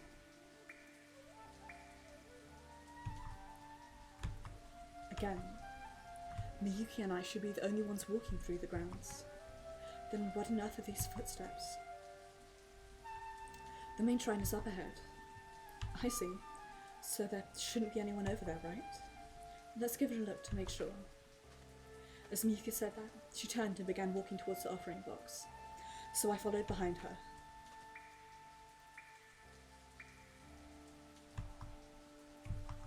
I began to feel frustrated that the constant footsteps seemed to mock me. It's probably just an echo, but even so, my mind focused behind me as I continued walking forward. Definitely felt like something was going on. Sploosh. I stepped into a puddle. I wasted so much attention on what was happening behind me that I neglected the ground by my feet. Stupid of me. Uh-huh. I sighed pathetically while turning my gaze downwards towards the puddle by my feet, and was suddenly startled. My feet were deep in a pool of blood. Besides my feet, is that a person lying there? What? It was a girl. The corpse of a young woman with her abdomen torn open was lying there, and her eyes looked like glass as they stared off vacantly. The body was partially obscured by the shadows of crow feathers scattered around it. Then all around me, I heard the sound of elderly people chanting a prayer. It's as if... Ryunosuke? Miyuki turned back towards me as soon as she noticed the commotion. Oof, as the kids would say, but also, very, very fatal frame. What's wrong? Miyuki, this? She quizzically turned her flashlight down towards my feet, but the only thing down there was a puddle. Huh? The girl I saw lying there a moment ago was gone. I examined the puddle once more and then the hem of my pants. My pants were plenty soaked, but it wasn't in blood. Ryunosuke, you alright? Yeah. The rain started coming down even heavier, and the raindrops vigorously slammed into the ground all around us. The cloud cover was so thick that the surrounding area was completely swallowed by the darkness. I couldn't see anything. I started to calm down and carefully trace my flashlight along my surroundings, but nonetheless I couldn't see anything noteworthy. What's wrong, Ryunosuke? You look pale. It's nothing. I was just hallucinating. Hallucinating? Miyuki seemed surprised and started intently surveying our surroundings, but the pounding rain seemed to eliminate any indications. What kind of hallucination was it? A person, or maybe? It's nothing. Sorry. It was just my imagination. Maybe a trace amount of light poured through between the clouds and illuminated the shrine gate or something, and I caught its reflection in the puddle. But could that explain the red hue of the blood? And what of the girl's corpse on the ground? Was it really a hallucination? Ryunosuke, is it normal for you to hallucinate like this? No way. My life isn't that messed up. Is that so? Well, it is a bit creepy. Like how he just casually says, I hallucinated. As if that's not going to set off some red flags. I struggled to find the words, so I couldn't say anything. But that vision I saw earlier may have stuck with me. Well, there's no sign of them. Them? Oh, it's nothing. A moment after Miyuki said that, maybe they beat us here. A wicked smile floated across her face, and her eyes began to shine. Gonna get spooky Miyuki eyes soon, I reckon. What was that smile just now? I couldn't understand what she was trying to say, and who was she talking about when she said them? I looked down at the puddle once more. No matter how I shined my flashlight on it, I couldn't see anything reflected in the water. Let's get going, Ryunosuke. Okay. What was that smile earlier? Feels like strange things have started happening since we arrived in Hinamizawa. That could pretty much sum up this entire series, I guess. And those unfortunate events were what caused this change in her? But if that's the case, am I next? No way. Impossible. I started walking forward to shake off the ridiculous ideas running through my head. Just then, I noticed a large broken lantern lying on the ground with some characters scrawled on the side. Watanagashi? It's a festival in Hinamizawa. Apparently they held the festival right here. Inside the shrine grounds, huh? I bet it was pretty lively back then. Seems like this was a publicly accessible location. This assembly hall was probably used for village events and classroom activities. Oh, I see. Though I said that, I wasn't particularly interested in Miyuki's explanation. After all, I knew all that before coming here. Of course, it wouldn't be so strange for her to know something about this that I didn't know. Might be arrogant to me to say, but I did do a fair amount of research on Hinamizawa beforehand, and I'm proud of the information I managed to gather. So how could this woman named Miyuki Sorimachi have gathered so much information beyond what I could find? Moreover, Miyuki described it in a way that seemed like a local describing current events. Like a resident of the village was giving a tour to a group of outsiders. Though I felt bad for doing it, I gradually started to feel suspicious of her. We love Hinamizawa syndrome. We love the way that it latches onto people as soon as they come into the village. Miyuki finished making an offering, then began walking towards the assembly hall, leaving me behind. The assembly hall should be over this way. What's wrong, Ryunosuke? Miyuki, you know an awful lot about this village. I guess, but it's all second-hand information, so I don't know it all that well. How much of that was the truth? Felt like my heart was going to be crushed by the wave of doubt swelling inside.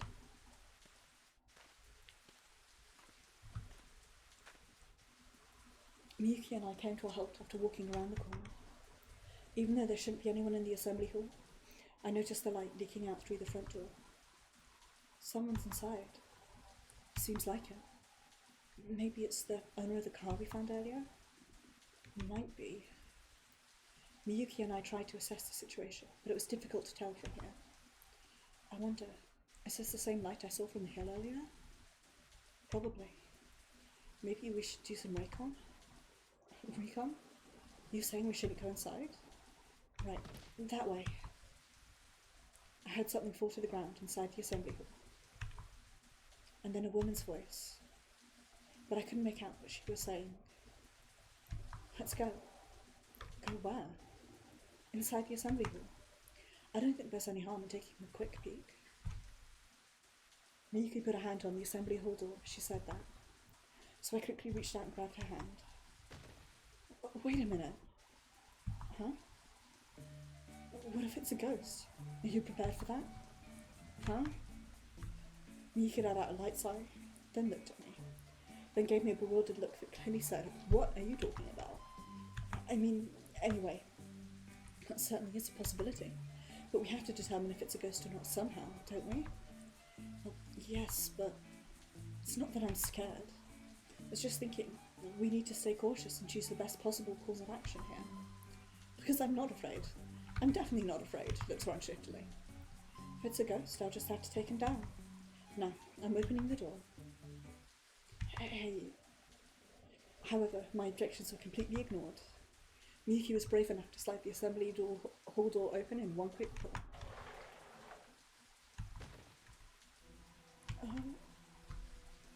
That moment, I felt something jabbing into my throat. And the next moment, someone jumped in from the side and pushed me away. It was Miyuki. As I staggered to regain my footing, I caught a glimpse of a kimono sleeve in front of me. Ow! Ouch! I lightly rubbed my hip where I was hit, then a frightened look ran across my face as I realised what was happening. A woman in a kimono was standing in the shadow of the doorway, in a blind spot that couldn't be seen from the entrance. There was a magical atmosphere about it that didn't feel of this world. So, with her hair, she's clearly one of the Sanozakis. And my first thought upon looking at her was that she was Mion and Shion's mum, because she looks very similar to her. But, ghost? The word came to my mind, but I couldn't bring myself to speak it. She pointed the slip of a slender object straight towards Miyuki. Was that what was pressed against my throat? Miyuki? She was standing directly across from the woman and staring straight at her. Miyuki and the woman continued their motionless confrontation for a while longer, and the woman was the first to open her mouth. Who are the lot of you? Her deep, powerful voice left me awestricken. I shrank back. However, Miyuki stood resolute and maintained her composure. Isn't it common courtesy to introduce yourself first in situations like this? Oh? Well, nothing to be afraid of. Would you mind lowering that? After letting out a quick sigh, the woman pulled the slender object back and slid it under her armpit. Her sharp eyes darted back and forth between Miyuki and I. Eventually, the tension in her face relaxed. I wonder what someone like you is doing here with a respectable young lady like her. What is that supposed to mean? The woman in the kimono didn't answer me. She simply chuckled to herself quietly. And Miyuki seemed undisturbed by this woman's perplexing reaction. Sorry for barging in so late, but we need to make a phone call. Would that be alright? Phone call? What a foolish thing to say. Did you really think there were working phones in this village? Where do you think you are? You must know. Hinamizawa is a ghost town. That's true, but we thought it was worth a try. Sorry to disappoint. Well, I'm not actually sorry. The woman in the kimono had relaxed her tension long enough to just tease us in an affable tone. She was probably close to 40 years old. An inscrutable atmosphere emanated from her entire body, giving her an imposing, dignified presence. She had a lovely colour to her skin, but her finely chiselled facial features had me feeling doubts about her background. Anyway, let's head inside. If you stay in a place like this dripping wet, you'll catch a cold. Miyuki? In that case, thank you for the invitation. At the woman's request, Miyuki and I walked into the assembly hall.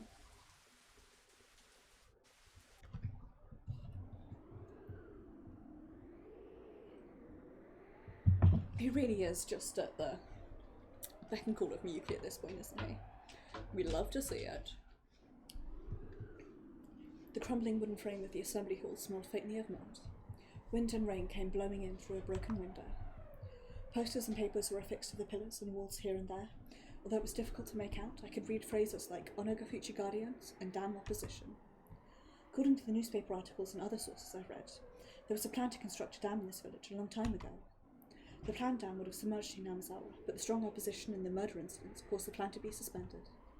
But that topic largely faded away after the great Hinamizawa disaster. I imagine the villagers here sticking these posters to the wall as they discussed the dam construction project and the opposition plans. The struggles that occurred in the Showa era, like the labour striking movement, felt almost as distant as the Industrial Revolution or the dawn of civilization. It felt unnatural to step into a space littered with relics of another era. Somehow it felt like I was stepping into another world. This way.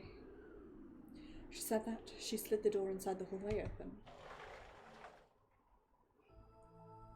Once I saw the assembly hall in front of me lined in tattered tatami mats, I let out a quiet in shock. I noticed a man in the room, staring at us with a stagnant look in his eyes. So the lady in traditional clothing wasn't the only one here. God, I'm to do more voices now. At any rate, standing around wasn't helping anything. So I stepped one foot into the room, hoping to prompt Miyuki to do the same. Good evening. Sorry for the disturbance. But Miyuki, with her nerves of steel, stepped into the room and greeted everyone in a lively, cheerful voice that felt entirely out of place. And so I reluctantly followed behind her. Inside the room, I noticed a young man around 20 years of age and a young woman around the same age or a little older. And the two of them were staring at us like we were the suspicious characters. Looking closer, there was one more man sleeping on a futon in the corner of the room. Counting in the woman in the kimono, there were 4 here in total. They didn't stand up or return the greeting in any fashion. They simply continued staring vacantly at us, with their lifeless, ghostly eyes. Feeling creeped out, I quickly turned away and was immediately startled. I knew it. I knew we were going to get the spooky Miyuki eyes. Oh, destined to happen. I still really want to see Rika with these spooky eyes. Also, sorry not sorry that I keep saying spooky Miyuki. It rhymes and it makes me happy because it's a simple rhyme and that's where I am in life. Contrary to a cheerful greeting, Miyuki was monitoring the people in the room with her sharp, bloodthirsty glow in her eyes. Miyuki? Huh? Maybe she noticed me staring. She turned back to me with a bright smile. What on earth was that face just now? Everyone, I apologise for the interruption. We needed to make an important phone call, so we had to barge in. Would you forgive us? The assembly hall was in disrepair. The tatami mats were scattered, and there were cobwebs stretched all across the furniture. Miyuki scanned the interior of the room, then walked over to a public phone in the corner of the assembly hall, but once she got there, she let out a discouraging sigh. Looks like this is the only phone. Guess so. A vintage pink public phone was laying on the ground, covered in dust, and the cord was cut. There was no point in lifting the receiver. It was very clearly dead. Maybe there's another one? Unlikely. Just who were you trying to call? Actually, the police. Huh? The moment Miyuki said that, the 2 apathetic people suddenly looked up and startled with attention. The police? Why? On the way here, we discovered several people dead. They were all seated in a car together. How? Can't be. Everyone in the room gasped in unison. More accurately, all but one. The woman in traditional garb rose to her feet and stood with a piercing gaze in her eyes. Did you see it? See what? The corpses. Are they all really dead? Unfortunately, yes. I hesitated to talk about what I'd seen. Everyone inside with the beautiful faces. They were all dead. What about it? Oh, I'm just not good with dead bodies myself. Can't imagine anyone is. That's true. The young man let out a forced laugh, then looked down. Maybe it was just poor lighting, but his face looked pale. Where did you find it? The suicide car. It wasn't far from here. Right, Miyuki? Right. Miyuki? Huh? Oh, we need to contact the police right away. Miyuki's voice was unutterably loud. Has she been thinking about something completely different this whole time? Have you tried your cell phones? We're out of range. Right, Ryunosuke? Right. I thought there might be a working phone somewhere in the village, so we came here looking for one. After Miyuki said that, the young woman pulled out her cell phone and flipped the screen open. Her phone was on a different carrier, so I thought there might be a chance. But in the end, her phone was just as useless. The woman in the kimono pulled out a cell phone of her own and held it up to her ear to check. But after a while, she ended the call and shrugged her shoulders. Not surprising. After all, what would the phone connect to in a place like this? The young woman tried holding the phone at several different angles to get a better signal, but in the end she shook her head and spoke up. Mine too. It's no good. We're out of range. Looking closer at the young lady, she was dressed in a fluffy balloon skirt made out of tight, light cotton. It's the kind of casual dress you'd wear in town on a date. She's probably wearing sandals or high heels for that match. Couldn't possibly see her wearing hiking boots with that. There were beer cans and snack bags scattered about in front of her. Was she drinking here with a man in the corner of the room and he fell asleep drunk? Going out on a date in a place like this, and not only that, but getting drunk? Something wrong? Oh, no, it's nothing. Then I noticed the young woman was glaring at me with an unpleasant expression. Maybe she noticed me staring at her. Then she quickly turned her gaze downwards and reached for a bag of snacks on the floor. Besides her, the young man was sitting quietly and holding his knees, staring off at the tatami floor in the distance. How about you? Toby, what happened? You look frightened. The woman in the kimono waved her cell phone about. She stared at the man. She called to Toby.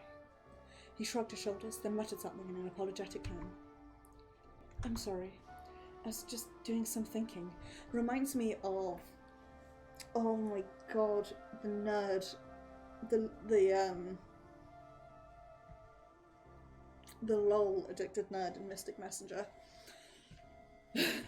I just instantly get those vibes. Your phone, does it work? Can you connect? Right, okay, let me turn it on. Does it really make sense to have a cell phone if the power's off? You're right. I mean, yes, if it doesn't have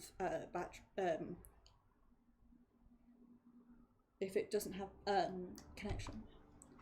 He stared at the woman in the kimono as he said that. Then the next moment, he looked startled. I wonder what he saw. I turned to see what Otobe was looking at, but the woman in the kimono was in the shades, so I couldn't make out her face.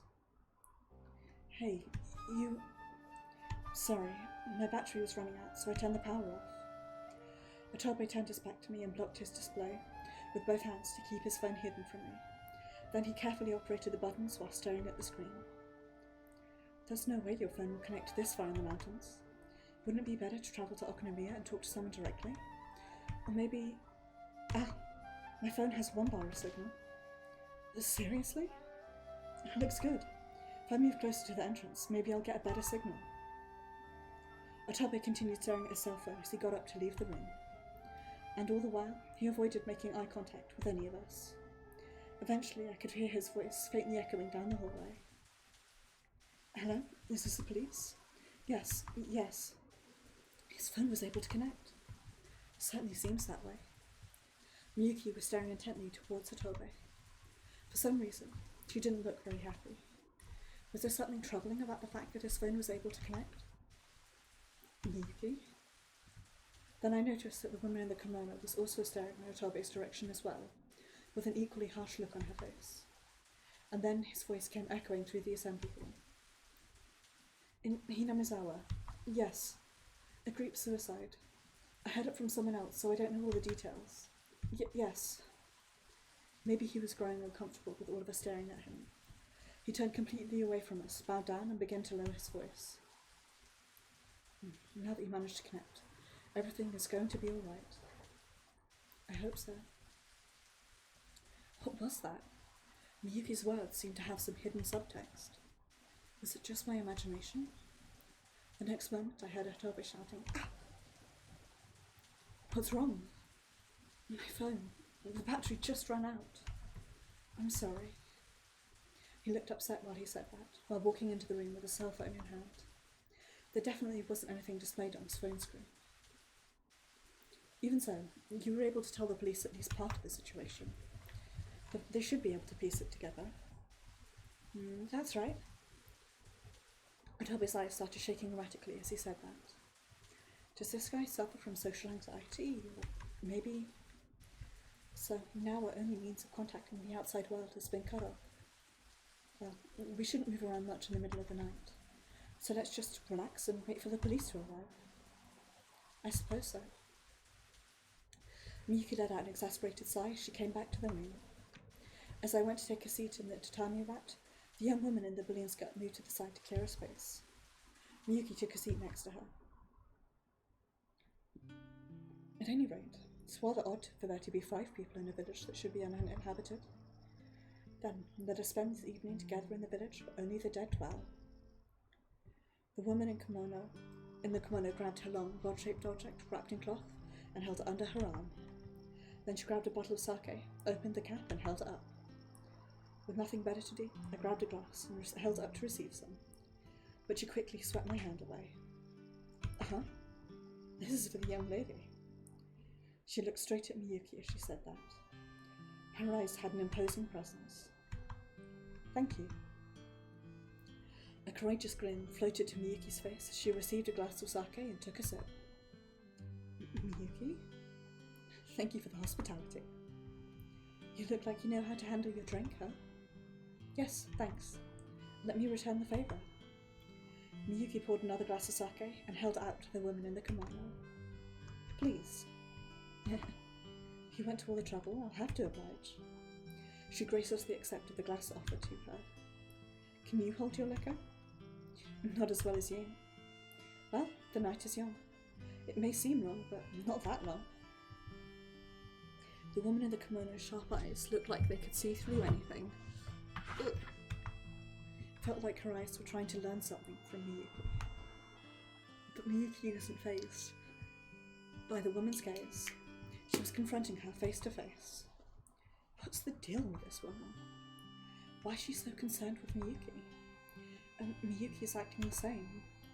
It's like the two of them are old acquaintances. Oh, Ryunosuke, I'll go get our luggage from the car. You can stay here, Miyuki. I'll handle the luggage. That's alright. There's a lot of luggage, and I'm sure you won't be able to tell which proper luggage and which camping equipment. So I'll be going then. Miyuki gently smiled to the woman in the kimono, then quickly rose to her feet. And then she stormed out of the room in a hurry. Miyuki was keeping secrets from me. I was fairly convinced of that, but I had no idea what they might be. And I had no idea why the woman in the kimono was so interested in Miyuki, despite allegedly meeting her for the first time today. We're in an abandoned village where all the villagers perished in the disaster. The odds of running into someone you know in a place like this is slim. Moreover, what are the odds a freelance writer from Tokyo would be acquainted with this creepy woman in a kimono at all? I'm trying to remember. I think Akasaka only comes to Hinamizawa in the last 2, in chapter 7 and 8. Which means he could have come in, like, this version, I suppose, and that's why the Sonozaki, who's as of yet unnamed, knows her, but we'll see. I can't say that it's possible, but the probability seems quite low. And what's more, even if the two of them are acquainted, they're not speaking to each other as such. So what on earth is going on? On top of that, I'm beginning to doubt that Miyuki is a freelance writer at all. Then, for now, why don't you all introduce yourselves? The woman in the kimono looked directly at me as she said that. The others followed her lead and started looking at me, like they were all just waiting for me to speak up. Me? That was sudden. Shouldn't we go in order? We all arrived here earlier, but not all of us know everyone's names. The young woman in the balloon skirt and the young man named Otobe stared vacantly at me, and after their gazes fixated on me, I finally realized. That's it. These people have no light in their eyes, like ghosts who've lost their souls. What's wrong? Please, hurry up. And So with the woman in kimono's urging, I took a deep breath. Who are these people? I grabbed a can of beer off the floor, pulled a tab, and took a big gulp. The beer was lukewarm and one of the most disgusting things I've ever tasted.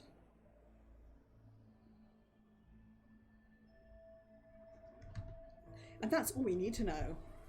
You had some lukewarm beer and satu.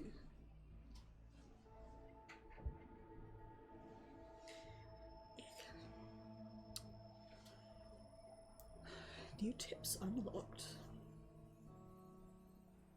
Let's see. He stayed home all day that day, laying on the tatami floor, occasionally looking out the window while messing with a cell phone, not doing much of anything. He wasn't drinking alcohol like usual, but that didn't mean things were safe. So after finishing the dishes, I carefully chose my words and decided to speak with him. Takumi? He responded in a weak voice without turning around. I was a little disappointed that he didn't turn around, but no, it's better this way. These days it's been painful seeing him face to face. Well, I borrowed a magazine from a co-worker yesterday, and it had an article about a place called Hinamizawa. It was closed off after a disaster a long time ago, but they recently reopened it. So, people say it's a frightening place and try to avoid it, but in reality it's a nice quiet place surrounded by nature. The scenery is wonderful and it's far less crowded than the major tourist attractions. Plus, the fresh air is delicious. Oh, I see. Takumi, you told me before that you liked places in nature without a lot of people, right? And I have a long holiday coming up next week, so I was thinking we could go together. I think it'll make for a really nice change of pace. Don't you think so? The next moment, his body suddenly started to rise up. When I saw it, I immediately held my breath and started to brace myself. I'm sorry. I wasn't trying to force something on you, Takumi. Driving. Uh-huh. Are we taking your car? Then it's fine. Yeah. After hearing that, I was able to release a little of the tension and catch my breath. Then he got up, walked right past me, slipped on his shoes and went off somewhere. Let's go. To Hinamizawa.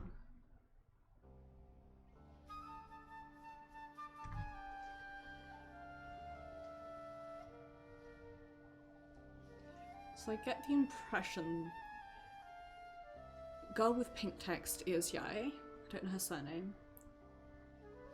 And I guess the drunk guy maybe is the other dude?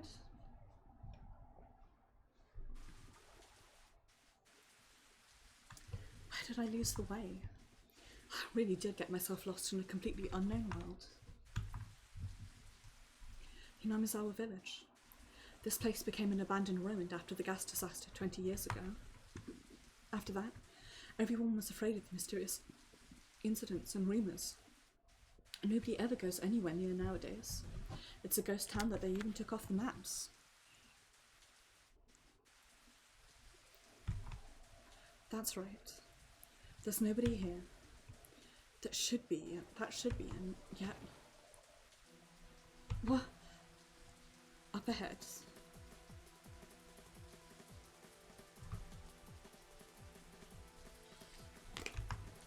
There was a person dressed in a morning kimono, holding an umbrella, dripping wet in the middle of the pouring rain. She had a mysterious aura, somewhere between the living and the dead. And I could see a long, slender, cloth-wrapped object bouncing around attached to her back. A pipe? A wooden sword? Or an actual sword? I swallowed my spit and quickly started to lose my resolve. Even from behind, I could tell she was suspicious. I felt the danger in the air. Apparently ghosts appear here. As I remembered the words I said myself earlier, a chill ran through me and I began to tremble. What should I do? Even though it's abnormal for another person to be in a place like this. What can I do? Should I say something, or... Just then, the woman in the kimono started walking in the opposite direction of where I stood. When I saw that, I started to panic and suddenly called out, "Wait!" She stopped as requested, but her back was still turned. I could feel the sharp tension coming from behind her back. Bloodlust. Still die. Since escape was no longer possible, I decided to step forward and speak up. I came here to do some sightseeing, but I got lost and, if you don't mind, could you point me in the direction of the nearest town? Town? I could hear her exhale through her nose, like she was laughing through me. And then, laughing at me, rather. You want to know where to find other people? It's in the direction I'm walking away from. Even someone unfamiliar with the area like yourself might be able to make it there by dawn. Huh? Although, you might get lost in Yoigoshi along the way. It wasn't much of an answer, but for now it was a relief just to hear anything at all. Thank goodness. Looks like she's a human and not a ghost. If you don't mind, I'd appreciate it if you showed me the way. Be serious. I have business to attend to. I'm not here to be your guide. Personal business is one's own business. If you want to leave this village, you'll have to put forth the necessary effort. I'm sure you'll have to give everything you've got on your own if you want to get out of here. In other words, she wouldn't be able to do it. So am I going to be lost here all night? Where are you going? I have something to take care of the 3-day shrine ahead and... Huh? The next moment, she casually turned to face me eye to eye, and then her eyes suddenly opened wide. And then she fixated on my face as she moved in for a closer look. Satoshi? Huh? I didn't know how to respond to a name I didn't recognize. When she said the name Satoshi, was she talking about me? Satoshi? Is it you? No, actually my name is Akira. Akira? That's right, Akira Otobe. I thought it was a case of mistaken identity, so I panicked and said my name again. After hearing that, she quietly gazed at my face for a while, and then let out a lonely-sounding laugh. My mistake. I must say, though, I'm surprised. After all, you look just like an old friend of mine. Suppose it's what they call an accidental resemblance. Really? Even though you're a different person, it's still a treat to see such a familiar face while coming to this village after such a long time. Thought you might have been a ghost. I doubted my eyes. Right. Surprising enough to run into another person in this ghost town, but for it to be someone who looks just like Satoshi, it's one hell of a coincidence. She smiled while carefully watching me with her arms crossed. Though she was smiling, she stared straight at me with a sharp gaze in her eyes that made me flinch. That's fine. It must be fate. I'm sure you don't want to be out in the rain until morning, so would you care to come with me? Is that alright? Doesn't matter. I asked if you'd like to come with me. Don't answer a question with a question. The rest depends on what you want, doesn't it? Definitely. Please, let me come with you. I'm saved. Felt like I was about to burst into dance as I nodded to her over and over again. After seeing that, the woman nodded and started walking again. If it's like the old days, there should be some blankets in the assembly hall. Your jacket's dripping wet, so it'd be best to dry off there. Of course, it's been over 20 years since then, so there's a chance the roof has collapsed and the tatami mats have gone rotten. Did you live in this village? Oh, that's right. I haven't introduced myself yet. My name is Mion. Mion Sanozaki.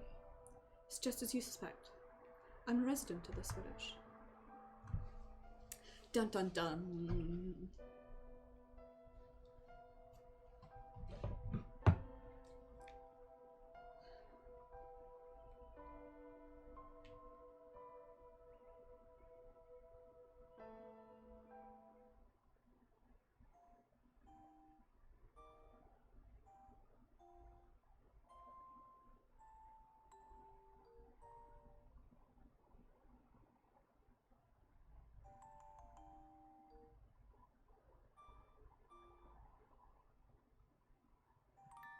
Okay.